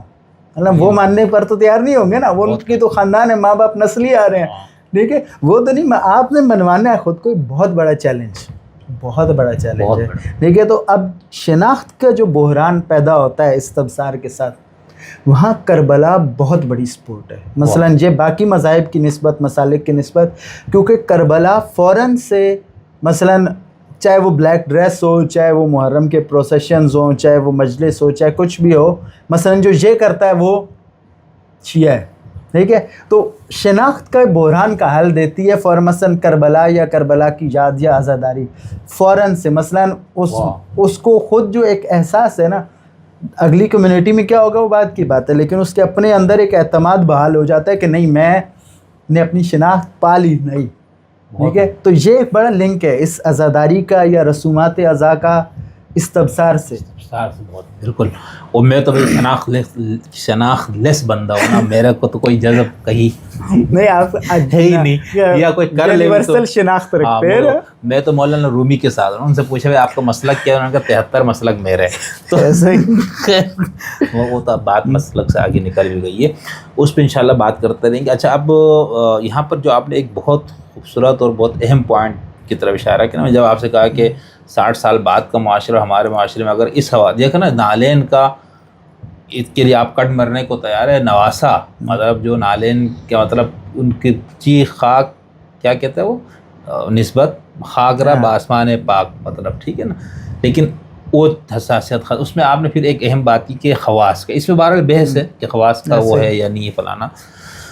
تو ہم یہ دیکھتے ہیں نا کہ حضور کے بعد سے لے کر حضرت علی کی شہادت تک تو ہمارے پاس اخص الخواص 3 ہستیاں موجود ہیں, خود حضرت علی, حسنین کرمین, پھر ان کے اشیاء یا ان کے جو پیروکار اس وقت جو بھی تعداد میں, پھر معاویہ کا پورا 20 سال اس میں 2 اخص الخواص موجود رہے. حضرت حسن تو چلو جلدی شہید ہوئے, پھر حضرت حسین تو رہے. تو ان لوگوں نے پھر کیا, آپ تو نعوذ باللہ آپ یہ کہنا چاہ رہے ہیں کہ انہوں نے کوئی معاشرے کے اندر حساسیت پیدا کرنے کے لیے کچھ نہیں کیا, تو پھر اس کے کیا اثر؟ ہاں, اس کا اثرات میں نہیں, اس کے اثرات ہیں, میں آپ کو بتاتا ہوں. دیکھیں, حضرت علی کے زمانے سے اگر ہم شروع کریں تو حضرت علی نے جب خواص کے ایک خواص کا حصہ ہونے کی حیثیت سے معاشرے میں کام کرنا شروع کیا, تو دیکھیں جب بھی آپ کا اسٹیٹ سے اختلاف ہوتا ہے نا, تو اسٹیٹ کی پوری کوشش ہوتی ہے کہ آپ کو سائڈ لائن کر دے. اب میں یہاں پر علیہ السلام رضی اللہ عنہ کی بحث سے باہر آ کر, ٹھیک ہے, حضرت لفظ بھی ہٹا کر بات کروں اگر, ٹھیک ہے, سب شخصیات سے کلی طور پر, تو اسٹیٹ نے علی کو سائڈ لائن کرنے کی پوری کوشش کی, اس لیے کہ اختلاف سامنے والی پارٹی سے ہمارا اختلاف ہے, یعنی اس میں توہین نہیں ہے, نفرت نہیں ہے, کچھ نہیں ہے, یہ مثلا سیاسی اختلاف ریاستی نیچر ہے, یہ ہر ریاست کی نیچر ہوتی ہے, یعنی اس میں وہ کسی خاص ریاست کی بات نہیں ہو رہی. اب یہاں حضرت علی نے بعنوان خواص جو سب سے پہلا کام کیا وہ یہ کیا کہ انہوں نے اس کو کاؤنٹر کیا. اس کو کاؤنٹر اس طرح کیا کہ آپ مثلاً وہاں پر اس مشینری کے ساتھ شامل ہوئے. مثلا انہوں نے چاہا کہ آپ سائڈ ہو جائیں, لیکن آپ نے کیا, مثلا یہ پہلی اسٹریٹجی مجھے نظر آتی ہے. پھر دوسرا کام یہ کیا کہ آپ نے حضرت سلمان فارسی کو مدائن کی گورنری جب دی جانے لگی تو آپ نے انہیں ریکمینڈ کیا کہ آپ جائیں.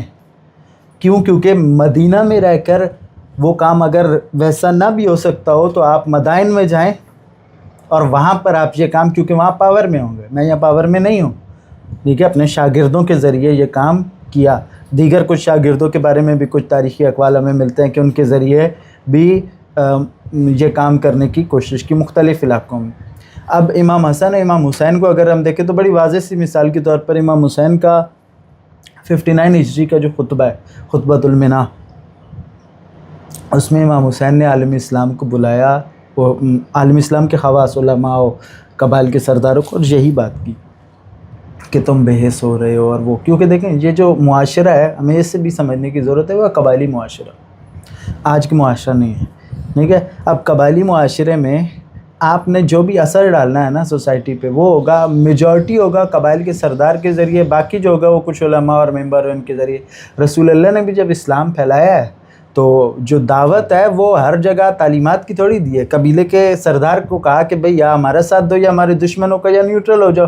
اب جو اس طرف آئے وہ اکثر، مثلا سردار مسلمان ہوا تو قبیلہ بغیر ایک لفظ سنے مسلمان ہو گیا. ایسا ہی تھا. مثلا باقی خلفاء نے بھی ایسے ہی کیا، حتیٰ معاویہ نے ایسے ہی کیا، یزید نے اور اس کے گورنروں نے ایسے ہی کیا. حضرت سلمان کو کس نے گورنر بنا کے؟ حضرت عمر کے زمانے میں وہ گورنر بنے ہیں نا مدائن کے، ہاں. ٹھیک ہے. تو اور اسی طرح سے مثلا ہم دیکھیں کہ امام حسین نے جو خط لکھے ہیں وہ بھی قبائل کے سرداروں کو لکھے ہیں. صحیح ہے. تو یعنی کہ اس سوسائٹی کے حساب سے تو کام جو ہوا ہے وہ انہی کے اوپر ہوا ہے. یعنی عامت الناس میں آپ کو کام نہیں ملے گا، کیونکہ سوشل سٹرکچر قبائلی ہے، لیکن قبائل کے سرداروں کے اوپر کام ہو رہا ہے. اور آپ کو تاریخ میں بہت سارے سردار ملیں گے. تاریخ میں لکھا گیا کہ مثلا وہ جو سردار تھا وہ اہل بیت کا چاہنے والا تھا فلاں قبیلے کا، تو وہ مثلا انہی کے ذریعے اس سوشل سٹرکچر کے حساب سے مثلا 59 ہجری کا خطبہ ہے امام حسین علیہ السلام کا، یا حضرت علی نے مختلف شاگردوں کو اپنے بھیجا اور اس طرح سے اس چیز کو پھیلایا. لیکن وہ نمایاں کیوں نہیں اس طرح سے ہمارے معاشرے میں ہو سکی، یا یہ زاویہ کہ ان موضوعات کو سیرت کی کتابوں میں الگ نہیں کیا گیا. مثلا تبلیغی، مثال کے طور پر حضرت علی کی تبلیغی اسٹریٹجیز، اس موضوع پہ کوئی کام ہی نہیں ہوا. وہ کام کرتا تو نکل آتا بہت کچھ، نہیں کہ یا رسول اللہ کی تبلیغی اسٹریٹجیز، اس پہ تھوڑے بہت کام ہے. ہاں مثلا وہ کچھ اردو میں دیکھی ہیں میں نے کتابیں، ٹھیک ہے، لیکن مثلا اس پہ بہت کام ہو سکتا ہے. کتابوں میں اس طرح نہیں، جو سورسز ہیں اس میں سے آپ جیسے محققین پھر نکالنا ہی ہاں، ایسے یہ موضوع بندی کر کے اس پر کام کرے تو ایسی بہت ساری چیزیں موجود. بہت اچھا. اچھا، میں جو سمجھا وہ یہ کہ مطلب سمجھا کیا، یہ تو مسلم ہے نا ایک شیعہ کے لیے کہ بھئی حضور کے بعد جو خلافت کا حقدار جن کو تھا ان کو نہیں دیے گا، تو ایک لحاظ سے تو گاڑی پٹری سے اتر گئی، لیکن اس کے باوجود اس کے اندر کوئی اس بڑے حصے پہ کوئی انحراف یا پیمانے پہ نہیں تھا جس کے لیے حضرت علی یا امیر معاویہ کے وفات تک بھی کہ کو باقاعدہ کوئی تحریک چلا کر اسٹیٹ سے ان کا ٹکراؤ ہو جاتا ہے، ایسا انحراف نہیں تھا. یعنی اس میں آپ معاویہ کو بھی شامل کر رہے ہیں. ٹھیک ہے. اچھا، اب یزید کے دور میں آ کر وہ اتنا بڑا انحراف ہوا کہ اس کے اندر حضرت امام حسین کے لیے ایک ہی دو ہی راستے تھے، یا جان اور آل بچاؤ یا دین بچاؤ. تو آپ لوگ یہ فرماتے ہیں کہ انہوں نے وہاں پر آل اور اپنے آپ کو قربان کیا، دین کو بجائے. بالکل. اس میں اچھا ایک چیز میں اور شامل کرتا ہوں حضرت، وہ یہ کہ معاویہ کے بارے میں یہ چیز تو موجود ہے کہ اس نے اعلانیہ کوئی انحراف نہیں کیا، لیکن چونکہ اہل بیت علیہ السلام یہ سمجھتے تھے کہ جو ان کے کلام سے اور سیرت سے ہمیں ملتا ہے کہ یہ آگے جا کر اس کے جو عزائم ہیں وہ ایک بہت بڑا خوفناک نتیجہ دیں گے. اس لیے مثلا حضرت علی علیہ السلام کے خطبات یا معاویہ سے جو آپ کے مکتوبات ہیں، خط و کتابت ہوئی ہے، یا امام حسن کے جو خطبے ہیں ہمیں ملتے ہیں ان کی 6 مہینے کی خلافت کے دوران، اس میں بہت صراحت ہے، ٹھیک ہے، معاویہ کے خلاف جنگ کرنے کی اور اس کو مثلا حکومت سے معزول کرنے کی. کیوں تو جنگ اس بنیاد پہ تھی نا کہ امیر معاویہ تو باغی ہو گئے مرکزی حکومت سے یا خلیفۃ المسلمین سے، کیا کہنا چاہیے وہ ابھی ہم شیعہ نقطہ نظر نہیں کر رہے امام معصوم سے، وہ تو بالکل بھی بندہ کہیں کا نہیں رہے گا. ہم یہ کہہ رہے ہیں کہ دنیاوی یعنی سنی نقطہ نظر سے بھی دیکھا جائے، یا اس عام سیاسی کہ دارالخلافہ میں ایک بندہ، یہ میں نے قیصر اپنا عرفان شہزاد صاحب سے بہت کوشش کی تھی اس موضوع کو سمجھنے کی کہ بھئی وہاں تو جہاں پر دارالحکومت ہے، اسلام آباد ہے، وہاں پر جو بھی طریقہ رائج تھا اس کے مطابق ایک بندہ بن گیا، کرسی پہ بیٹھ گیا. اب اس کا جو گورنرز موجود ہے نا ان کو تو اب اسی کرسی کے پیروی کرنی ہے، یعنی امام معصوم نہیں ہے ابھی. ہاں بالکل. تو اس صورت میں حضرت علی کی جو جنگ ہے وہ تو یہ تھے نا کہ ایک گورنر ہو کہ تم کس طرح سے مرکز سے باغی ہو رہا ہو. ایسے نہیں، یہ پولیٹیکل تو تھی، یہ تو مثلا سب سے پرومیننٹ ہیڈ لائن ہوگا. لیکن اب اس کے ذیل میں ہم دیکھیں کہ ایک معاشرے میں ایک شخص جو خلیفۃ المسلمین کے بات کا حکم کو نہیں مان رہا، اپنا عہدہ نہیں چھوڑ رہا. اب عہدہ نہیں چھوڑ رہا تو اس کے پیچھے اس کے پولیٹیکل عزائم کے ساتھ ساتھ اس کا اثر و رسوخ شامل ہے، اور پھر وہ کس خانوادے سے ہے یا جو اس کی ایک تاریخ ہے ہمیں نظر آتی ہے، وہ ساری چیزیں. تو اس صورت میں مثلا اہل بیت کے خطبات میں یہ بات مثلا اس کی عکاسی ہوتی ہے کہ انہوں نے بہت سارا فیوچر دیکھتے ہوئے اس کو سمجھتے ہوئے کہ اگر یہ اس نے ظاہراً تو صرف یہ کہا کہ میں شام کی گورنری نہیں چھوڑ رہا، لیکن یہ شام کی گورنری پر باقی رہتا ہے تو صرف گورنری پر باقی نہیں رہے گا، جیسے مثلا کوفہ میں کوئی گورنر ہے تو وہ گورنری پر، بلکہ یہ اس سے بہت بڑی چیزوں کی بنیاد رکھے گا جو آگے جا کر اسلام کے لیے خطرہ ثابت ہوں گی. یعنی یہ کلام معصوم سے ایک جو مفہوم سمجھا میں نے یہ وہ ہے. لیکن اس چلو امام حسن نے پھر خود امام حسین نے بھی 20 سال کیسے اس کو قبول کیا؟ دیکھیں وہ تو جو امام حسن کے بعد تو صلح ہو گئی، ٹھیک ہے، وہ صلح جو ہے یار ایک منحرفی اتنا بڑا ہمارے کو سارا تو میں وہی بات کر رہا ہوں نا، وہ صلح جو ہوئی وہ اس بنیاد پر ہو رہی ہے کہ معاویہ قرآن و سنت کے مطابق عمل کرے گا اس کی شرائط میں سے، ٹھیک ہے. اور ظاہراً جیسا میں نے پہلے کہا کہ ظاہری طور پر اس نے ایسا کچھ نہیں کیا سوائے خلیفہ کے حکم عدولی کرنے کے، ظاہری طور پر وہ پابند رہا، ٹھیک ہے، میجورٹی اس جو اکثر اقوال ہے کہ وہ ظاہری طور پہ پابند رہا. اب جب وہ ظاہری طور پہ پابند ہے اور اس شرط اس سے یہ تھی کہ تم نے پابند شریعت رہنا ہے، تو وہ ظاہری طور پہ پابند شریعت ہے، وہاں پر آپ اس چیز کے. لیکن ہم چلو اگر ہم اس کو یوں کر لیتے نا، جیسے آپ اثنا عشری شیعہ ہونے کے حوالے سے آپ کا جو امام کا تصور ہے صحیح معصوم منصوص خدا کی طرف سے متعین، اور جو اس امام سے جانتے بوجھتے انحراف کرے اس کی کیا اسٹیٹس ہے؟ اس کا اسٹیٹس وہی ہے جو رسول اللہ سے انحراف کرنے والے ہوگی. اب امام حسن اور امام حسین نے معاویہ کے بارے میں یا خود حضرت علی نے یہ کیوں نہیں سوچا، اگر وہ اپنے آپ کو اس طرح سے امام سمجھتے جس طرح آپ سمجھ رہے ہیں؟ صحیح ہے، ٹھیک ہے، ان کو بھی یہی کرنا چاہیے تھا. میں بتا رہا ہوں. دیکھیں مجھے جو اس پر لگتا ہے، میرے ایک دوست ہیں کراچی میں ہی ہوتے ہیں، انہوں نے مطلب یہی سوال کچھ سال پہلے کیا، اچھا تھوڑا مزید تفصیل سے کیا، تو میں جو بات ان سے اس کا خلاصہ عرض کرنا آپ سے، وہ یہ ہے کہ مسئلہ اگر ہم امام معصوم والی بات کرتے ہیں نا، تو مقبولیت امام یعنی عوام کا امام کو قبول کرنا، ٹھیک ہے، یہ امام کی حکومت کے لیے تو شرط ہے، یعنی حاکمیت کے لیے شرط ہے، لیکن اس مقبولیت کے نہ ہونے کی بنیاد پر سامنے والے کی تکفیر یا اس کو کافر حربی کے طور پر نہیں دیکھا جا سکتا. کیوں نہیں دیکھا جا سکتا؟ کیونکہ اگر ہم اس کو قبول کرتے ہیں تو پھر تو 11 ہجری سے لے کر ٹھیک ہے آج 1447 ہجری تک محدود تعداد مانتی ہے. مثلا اس زمانے میں مثال کے طور پر حضرت علی جب خلیفہ بنتے ہیں، اس زمانے کے اندر صرف معاویہ نے حکم عدولی تھوڑی کی ہے، وہ میجورٹی جو ہیں وہ خلیفہ مان رہے، امام تو نہیں مانتے. تو پہلے تو ان کے خلاف جو کوفہ میں موجود ہیں یا مدینہ موجود ہیں ان کے خلاف بنتا ہے نا. صحیح. لیکن اب اسلام کا نقطہ نظر کیا؟ دیکھیں اسلام کا نقطہ نظر یہ کہ جو بھی کلیات کو قبول کرتا ہے آپ اس کے ساتھ وہ رویہ نہیں رکھیں گے جو کافر حربی کے ساتھ رکھیں گے. مثلا اسلام نے بھی کفر کی تقسیم کی ہے، ذمی اور حربی کی. اب وہ ذمی کافر رسول اللہ کو قبول نہیں کر رہا، مدینہ میں رہ رہا ہے، رسالت کو قبول نہیں کر رہا، لیکن مدینہ میں رہ رہے، اس کے حقوق ہیں، سب کچھ ہے. رسول اللہ کو کرنا یہ چاہیے کہ اس کی گردن اڑا دیں، جیسے ہمارے یہاں آج کل جذباتی لوگوں کے مسئلہ ایک رویہ ہے، لیکن نہیں کیا رسول اللہ نے. وہ ادھر رہے، بت پرست مدینہ میں رہے، سب کچھ. وہی رسول جو مکہ میں کعبہ میں جا کے بت توڑتا ہے، ٹھیک ہے، جو کہتا ہے میں وارث ابراہیم میں بت شکن ہوں، مدینہ میں بت پرست رہ رہے ہیں. رسول کو کوئی ایشو نہیں ہے، مدینہ میں یہودی رہ رہے ہیں، عیسائی رہ رہے ہیں. کیوں؟ کیونکہ کلیات جو ہیں ان میں سے ایک کلیات میں سے ایک چیز کو قبول کر لیا انہوں نے، وہ یہ کہ رسول اللہ کی حاکمیت کو قبول کر لیا. اسی طرح مثلا اہل سنت کو ایک شیعہ مسلمان کیوں مانتا ہے؟ مثلا مجھ سے اس دوست کا سوال یہ تھا، سید احسن نقوی نام ہے ان کا سوال یہ تھا کہ بھائی اگر ہم یہ کہتے ہیں کہ ولایت علی کا انکار کفر ہے، تو پھر سنی کو مسلمان کیوں مانتے ہیں ہم؟ سوال ہے، جوان ہو. تو میں نے اس سے بھی عرض کیا تھا کہ اس میں جو اصل ہے نا وہ ہے ولایت، یعنی آیا اسلام حاکمیت کا دین ہے، یعنی وہ اس کو تو قبول کر رہے ہیں. مسئلہ کہاں پر ہے؟ وہ مصداق کا مسئلہ ہے، اختلاف مصداق پر ہے. یعنی رسول اللہ ولی و حاکم تھے، رسول اللہ کے بعد بھی حاکمیت ہے، اختلاف آ گیا مصداق پہ. تو کیونکہ ایک کل کو قبول کر رہے ہیں، پھر قرآن و سنت کو قبول کر رہے ہیں کلی چیزوں کو، تو اس لیے ان کے ساتھ وہ رویہ نہیں ہوگا جو کافر عربی کے ساتھ ہوگا مثال کے طور پر. تو اب معاویہ کے ساتھ بھی یہی تھا، چونکہ ظاہری طور پر اب وہ دین کا قائل ہے، اب وہ ایک کلی چیز کو قبول کر رہا ہے دین. اور اہل بیت کا ایک رویہ میں نے اکثر مطلب مجھے سیرت میں نے جتنا بھی دیکھنے کی کوشش کی، کیونکہ میرا ذاتی طور پہ سب سے پسندیدہ مضمون سیرت نبوی ہے، ٹھیک ہے.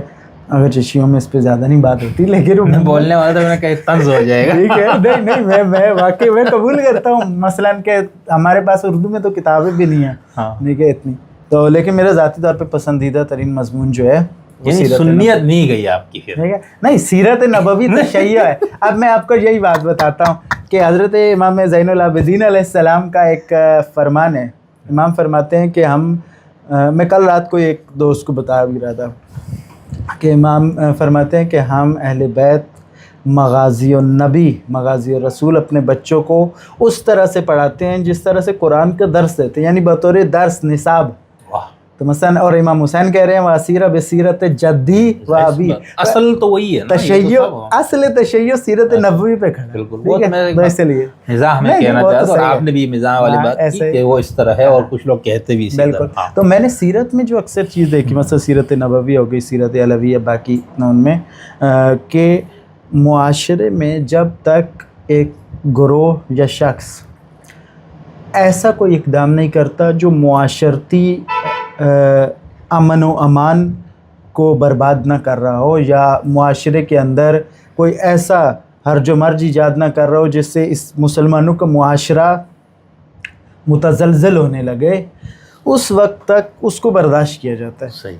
مثلا خوارج عرصے سے علیہ السلام کے ساتھ تھے، لیکن جیسی انہوں نے کچھ لوگ قتل عام شروع کر دیا اپنے نظریے کی بنیاد پہ، علیہ السلام جنگ نہروان کی. اسی طرح سے ہم دیکھیں رسول اللہ کے زمانے میں مثلاً یہودی ایک عرصے سے موجود تھے، لیکن جیسی انہوں نے سازشیں کی تو بنی قریظہ اور ان سب کو کے خلاف مثلاً حکم جاری کر دیا، ان کو بے دخل کر دیا. حتیٰ شاید نہیں معلوم ہے اس پر آپ کا کیا نظر ہے، لیکن جمہوری اسلامی کے اندر بھی میں نے بات دیکھی ہے کہ وہاں پر صاحب اختلاف جس کے ساتھ اختلاف ہے، مثلا جو نظام اسلامی کو قبول نہیں کرتا اس کی تشریح کو، یا امام خمینی کی جو خاص ایک تشریح ہے شیعی اسلام کی سیاسی، اس کو قبول نہیں کرتا، وہ وہاں پرسکون ہے جب تک کہ وہ معاشرے کے اندر کوئی ایسا انحرافی کام شروع نہ کر دے جس سے معاشرے کے اندر مثلا ہرج و مرج اور انحرافی سے مراد ہے کہ نظام پہ تنقید، نظام پہ تنقید، لیکن وہ تنقید جو مثلا معاشرے کو ڈسٹرب ہونے لگے، تب تک وہ وہاں پر رہتا ہے، پھر وہ معاویہ بن جاتا ہے، وہ وہاں تب تک سکون سے. ورنہ صادق شیرازی صاحب موجود ہیں، مثلاً اکثر تشیع نہیں جانتے، انہیں لگتا ہے کہ یہ انگلینڈ میں کہیں بیٹھے ہوئے ہیں صادق شیرازی، لیکن صادق شیرازی ان کی وہاں ہے، لیکن قوم میں رہتا ہے. ایران عراق میں ان کا بہت مضبوط، وہاں تو چلے مثلا حکومت اسلامی کی وہ گرفت نہیں ہے، لیکن ایران میں قم میں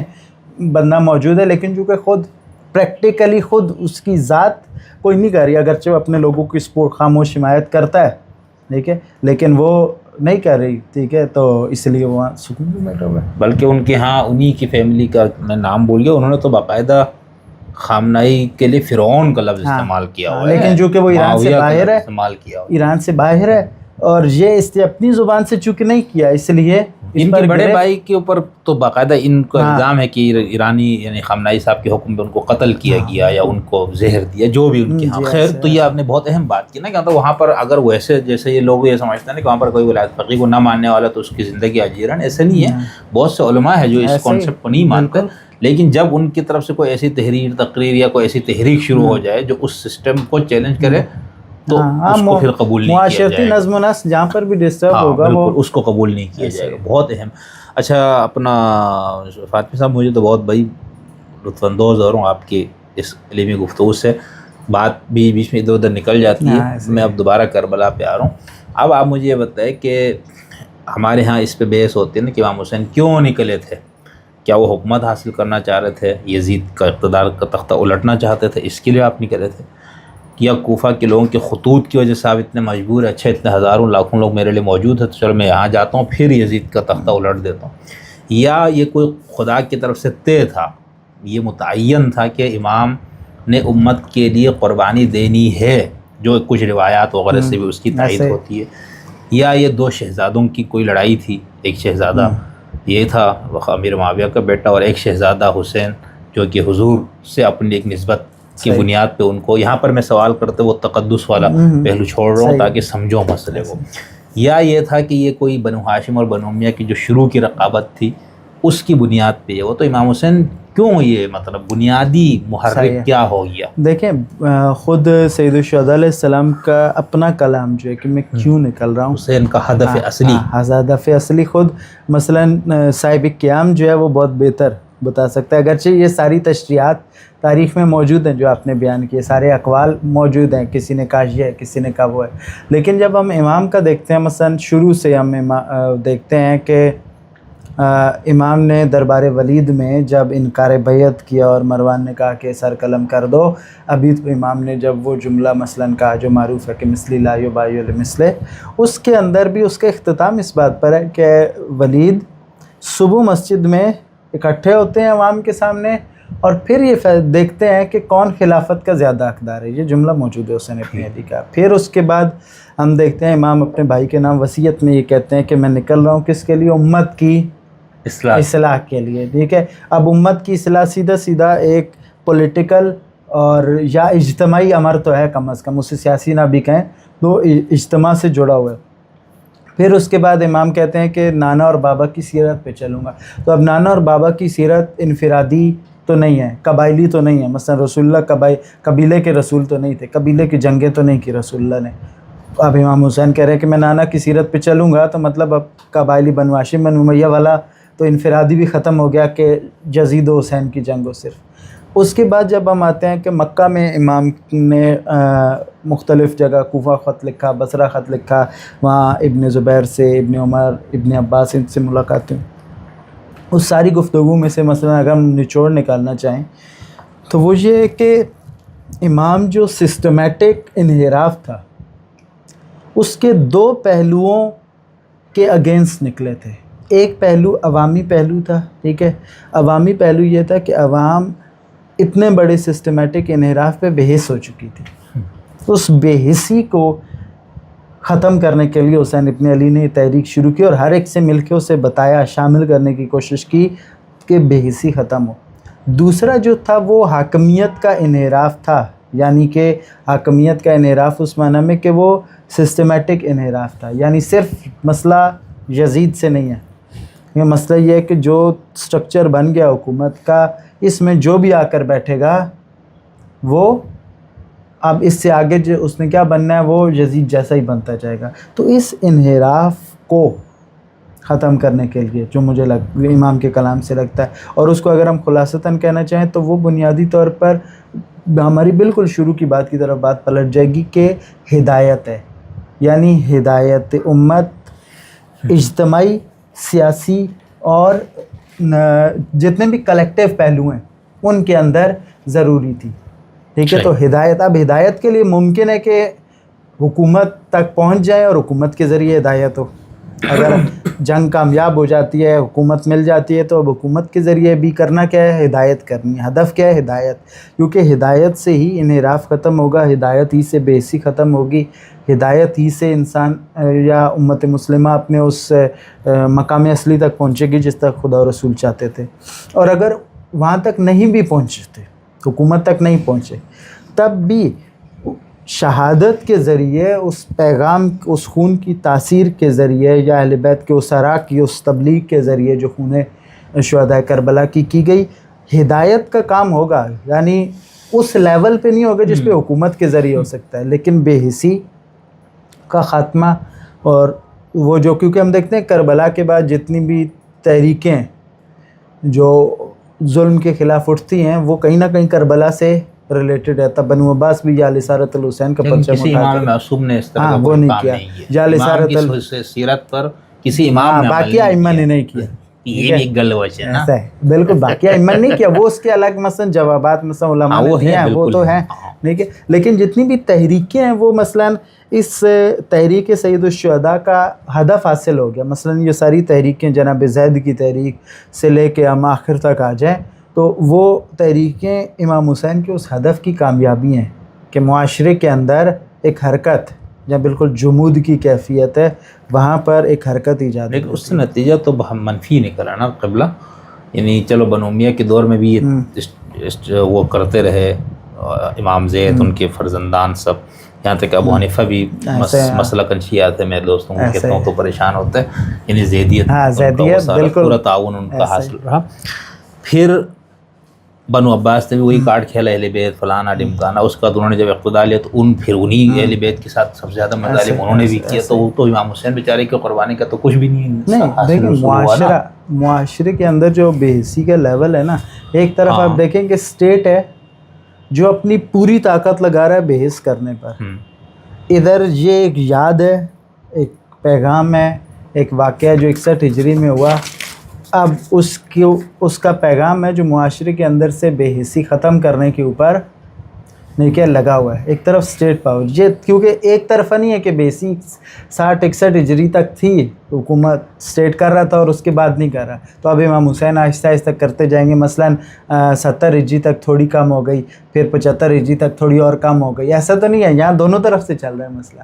مطلب وہاں سے بے حسی بھی انجیکٹ کی جا رہی ہے مسلسل, ادھر سے یہ سلسلہ شروع ہے.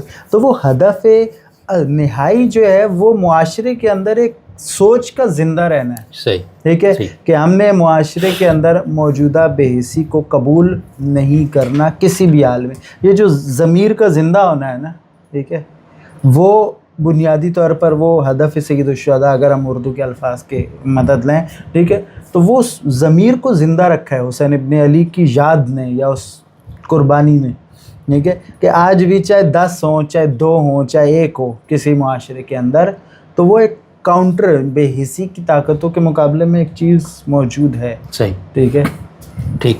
اچھا, اس کے اندر ایک اور چیز ہے نا کہ امام حسین علیہ السلام کربلا یزید کی اصلاح کرنا چاہ رہے تھے یا وہ یزید کو تختے سے ہی اتارنا چاہ رہے تھے؟ دیکھیں وہ تختے, وہ صراحت ہے امام کے کلام میں, مثلا پہلے کلام میں کہ ہم صبح دیکھیں گے کہ کون خلافت کا حقدار ہے. ٹھیک ہے, یعنی امام کو یزید بعنوان حاکم کسی صورت بھی قبول نہیں ہے. وہ حکومت کا امام کا جو بصرہ کے اہل بصرہ کے نام خط ہے, اس میں امام فرماتے ہیں کہ اہل بصرہ تم جانتے ہو, بصرہ کے خواص کو کہا کہ تم لوگ جانتے ہو کہ رسول اللہ کے بعد یہ حق ہمارا تھا, لیکن چونکہ ہمارا ساتھ نہیں دیا گیا تو امت کے وسیع مفاد کے لیے دین کے خاطر ہم اپنے حق پر خاموش رہے.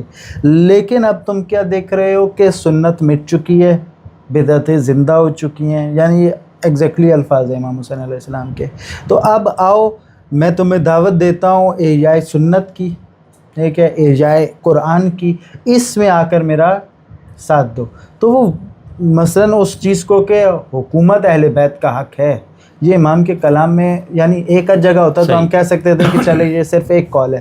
یعنی متعدد جگہ, رجب 60 ہجری سے لے کے 10 محرم 61 ہجری تک یہ مسلسل ہمیں, یعنی اس ٹائم پیریڈ میں تو بہت واضح, اگرچہ اس سے پہلے کے کلام میں بھی کچھ رہا ہے. تو امام نے بال بچوں تک کو کیوں لے کر آئے جن کو وہاں پر شہید کروا دیا؟ اب دیکھیں یہ اب اس پر دو آ رہا ہے, اور میری نظر میں شاید دونوں عصر غیبت کبریٰ میں چونکہ علم حتمی تک ہم نہیں پہنچ سکتے, امام معصوم کے ذریعے پہنچا جا سکتا ہے, تو دونوں قابل قبول جو ہیں. موجود ہے اس کو مانتے نہیں ہے. دیکھو ٹھیک ہے, تو وہ یہ اگر وہ میرے معیار پہ ہو جو میں مان لوں. جی مثلاً میں اکثر مسیحی دوستوں سے کہا کرتا ہوں, ٹھیک ہے, بہت سارے مسیحی پادری ہمارے دوست ہیں, میں انہیں کہتا ہوں آپ مجھے تثلیث سمجھا دو, میری عقل میں بٹھا دو, میں مسیحی ہو جاؤں گا. تو بات یہ ادھر بھی یہ شرط ہے. ہاں ایسا ہی ہے, بس میں پھر رابطہ کرتا ہوں کسی سے. آپ کہہ رہے ہیں میرے تو کراچی میں بہت سارے دوست ہیں, وہ کوئی اس پر نہیں, ہماری ویسے بہت ہوتی ہیں. تو خود دیکھیں اصل میں وہ جو دعا رہا ہے نا, ایک تو یہ کہ امام علیہ السلام جو ہے وہ اس لیے انہیں ساتھ لے کے نکلے کیونکہ امام جانتے ہیں کہ مدینہ کا معاشرہ ایسا معاشرہ ہے کہ امام اگر اپنے قریبی لوگوں کو چھوڑ جائیں تو جو اسٹیٹ کا ریئیکشن ہے وہ بہت شدید اور دردناک ہوگا، جتنا کربلا کے بعد ہوا ہے اس سے زیادہ ہے۔ کیونکہ آپ دیکھیں، میں نے ایک جگہ یہ بات کہی بھی ہے کچھ دوستوں سے کہ امام علیہ السلام اپنے بھائی کے نام وصیت میں کہہ رہے ہیں کہ انی لا مخرج اشرم ولا باترا ولا مفسدا ولا ظالمہ۔ کیوں؟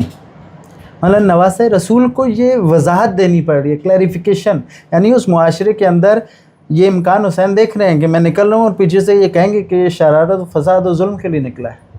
یعنی ایک معاشرہ، یہ دمشق کی بات نہیں، مدینہ کی بات ہو رہی ہے۔ یعنی مدینہ کے معاشرے میں کیفیت یہ ہو چکی ہے معاشرتی طور پہ کہ لوگ نواسۂ رسول کو وضاحت دینی پڑ رہی ہے کہ لوگ یہ نہ سمجھیں کہ میں شرارت و ظلم و فساد کے لیے جا رہا ہوں۔ تو جو معاشرہ ایسا ہو، وہاں جب اسٹیٹ بھی ایک فیملی کے اگینسٹ آ جائے، خاندان کے خلاف، دیکھیں قبیلے کے خلاف بھی نہیں، خاندان کے خلاف، تو وہاں اپنے خاندان کی پروٹیکشن کے لیے ایک تو یہ پوائنٹ آف ویو ہے۔ نہیں تو ان کو یقین نہیں تھا کہ میں یہاں جاؤں گا تو میرے ساتھ یہ کون ہے؟ نہیں دیکھیں، وہ اور امام علیہ غیب جانتا ہے، میں وہی کہہ رہا ہوں نا کہ اس پہ دو آ رہا ہے، میں وہی ابھی پہلی رائے یہ ہے کہ امام اس لیے لے کر گئے پروٹیکشن کے لیے، نہیں مسئلہ نہیں، وہ پروٹیکشن کے لیے لے کر گئے۔ جانے کے بعد امام نے ان کو اپنے ساتھ ساتھ رکھا، اور اس میں چونکہ امام نے مدینہ میں اپنے تمام رشتہ داروں کو دعوت بھی دی تھی نصرت کی، تو یہ وہ لوگ تھے جنہوں نے قبول کر لیا، ٹھیک ہے، تو اس لیے بھی امام لے کر گئے۔ یہ ایک بات ہو گئی کہ انہوں نے دعوت امام پہ، نصرت امام، چھوٹے بچے، ہاں، کہ دعوت کو ان کے، کیونکہ ولی کے ساتھ ہے نا، ٹھیک ہے، اب ولی نے قبول کیا تو وہ ولی کی، ہمارے ہاں تو عالم اسلام میں یہ بھی ہے نا کہ کافر کا جو بچہ ہے وہ نجس ہے، ظاہر عالم اسلام یہ کہتے ہیں کیا قصور، میں اکثر اپنے اساتذہ سے بحث کی بچے کے کیا قصور ہے، وہ کہتے ہیں نہیں اس کا ولی کافر ہے، نجس ہے، تو وہ مسئلہ وہاں بھی ہے، ولی لے گیا تو بچے بھی چلے جائیں گے، ٹھیک ہے۔ تو اچھا، دوسری رائے یہ ہے کہ امام علیہ السلام یہ جانتے ہیں کہ یہ پیغام دو مرحلوں پر مشتمل ہے اپنے علم سے، مثلا علم امامت سے جانتے ہیں، اسی لیے حضرت ام المومنین ام سلمہ سے امام کی جو گفتگو ہے اس میں بھی ہمیں ملتا ہے، پھر مکہ میں محمد حنفیہ بن علی سے بھی کہ ان اللہ شانہ یرانی قتیلا و یراہ سبایا، کہ خدا چاہتا ہے کہ ان کو مجھے قتیل دیکھے اور یہ اسیر ہوں، صحیح ہے۔ تو یعنی یہ مشیت الہی، علم الہی میں یہ بات موجود تھی کہ، اور امام جانتے تھے کہ یہ پیغام دو مرحلوں میں ہی ہو سکتا ہے، پورا ایک مرحلے میں نہیں ہو سکتا، ٹھیک ہے۔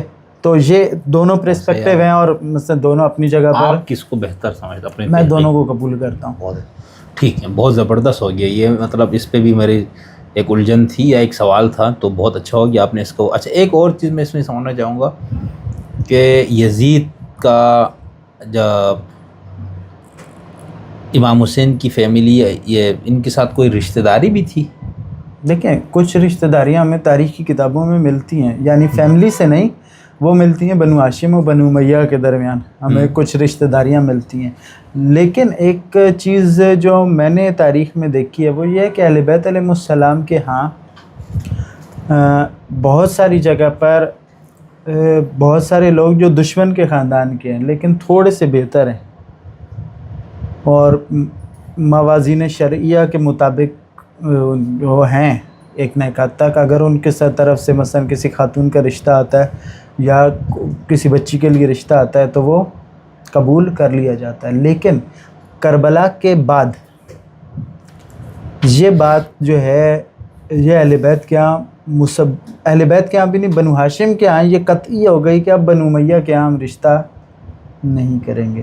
اس سے پہلے بنو ہاشم بنو امیہ میں ہمیں زیادہ مثلا ملتے ہیں، کوئی کسی کی پھپھی ہیں تو چچا ہیں، تو وہ قبائلی رشتے۔ یہ جو کہا جاتا ہے کہ خود سیدہ زینب جو ہے یزید کے محل میں اپنے خالہ کے پاس رہی، یہ کیا ہے؟ شیعہ اس کو مانتے ہیں؟ نہیں، شیعہ اس کو قبول نہیں کرتے، اور مثلا اس قول کو اتنا، اس کو بلکہ اہل سنت کے ہاں بھی مرحوم مفتی شفیع اکاڑوی صاحب نے اپنی امام پاک و یزید پلید کتاب میں رد کیا باقاعدہ، اس کو بڑی صراحت سے۔ سیدہ وہاں کہاں رہی جا کے جب ان کو وہاں لے جایا گیا؟ ان کی تو وفات وہی ہوئی نا؟ ہاں، وہاں پر ہی وفات شہادت ہوئی جناب زینب کی۔ یہ جناب عبداللہ بن جعفر کے کیونکہ کاروبار تھا، باغات تھے، اور شام میں، اور عبداللہ بن جعفر کے جو ہیں وہ پرانا کاروبار یعنی قدیم سے کاروبار تھا، اور بنو امیہ کے معاویہ کے زمانے میں سے وہاں پر ان کے باغات اور یہ چیزیں تھیں. اور عبداللہ بن جعفر تک ایک حد تک جو ہیں وہ بنو امیہ کے ساتھ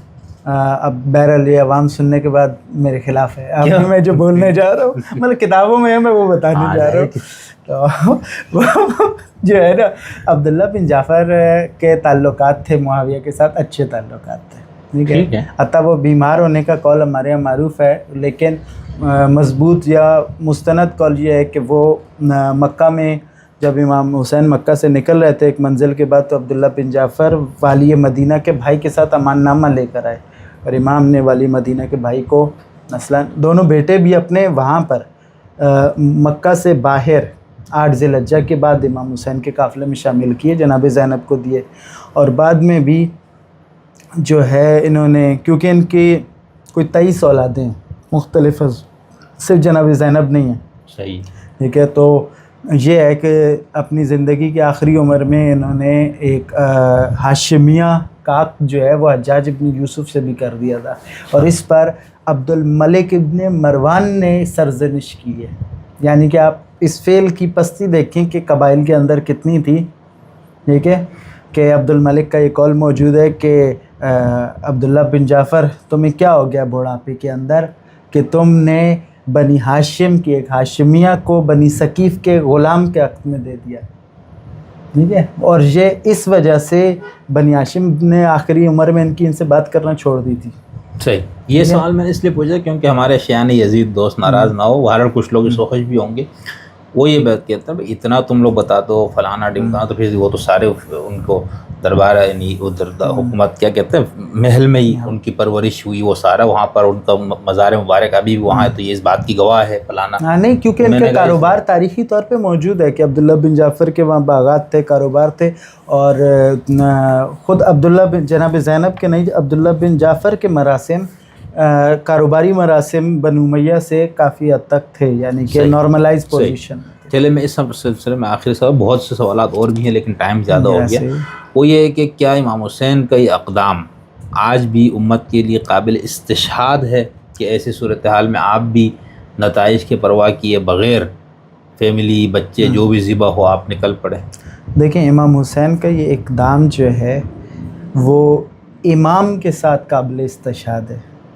کیا مطلب؟ ٹھیک ہے. یعنی امام حسین بعنوان امام معصوم یہ قیام کر رہے ہیں, پہلی بات. ٹھیک ہے. یعنی امام معصوم کے بغیر یا اس کے حکم کے بغیر, ٹھیک ہے, یہ عمل یا امام معصوم یا امام معصوم کا وہ نائب جو صاحب اختیار ہے, ٹھیک ہے, مثلا مرجع تقلید ہے یا اس پوزیشن میں ہے, ٹھیک ہے, فقیہ دین ہے, اس کے حکم کے بغیر عامی کے لیے, ایک عام بندے کے لیے تو یہ بالکل ناممکن ہے, گروہوں کے لیے بھی ناممکن ہے. لیکن اس کی جو بیسٹ پرفیکٹ پوزیشن ہے وہ امام معصوم کے ساتھ ہے, یا یہ کہ امام معصوم کے حکم سے نہیں, امام معصوم کے حکم سے. تیسرے مرحلے میں نائب اگر اس بات کو تشخیص دے کہ اس کے بغیر چارہ کوئی نہیں ہے, اگر نائب کے پاس بھی 2 آپشن ہیں تو وہ اس طرف نہیں آ سکتا. اچھا. ٹھیک ہے. اگر 2 آپشن ہے کہیں پر بھی, ٹھیک ہے, لیکن جہاں نہیں ہے وہاں پر یہ عمل ناگزیر ہو جائے گا.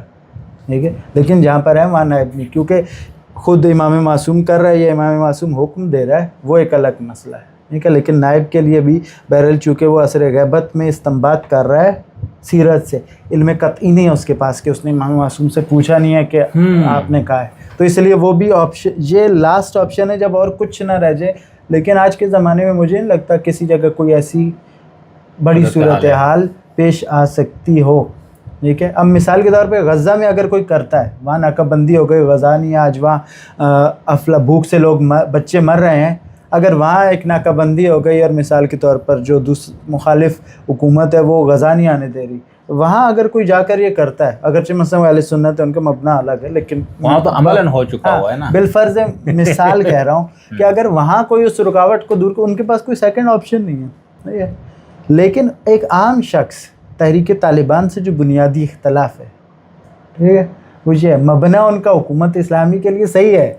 میں آپ کو بتاؤں کہ دیکھو بھائی فاطمی صاحب کہہ رہے ہیں نہیں وہ یعنی حکومت ہونی چاہیے کس کی, صالح کی, یہ مبنا درست اسلامی حکومت. اچھا ہاں یہ مبنا درست ہے کہ صالح افراد کی حکومت ہونی چاہیے جو دین شناس ہوں.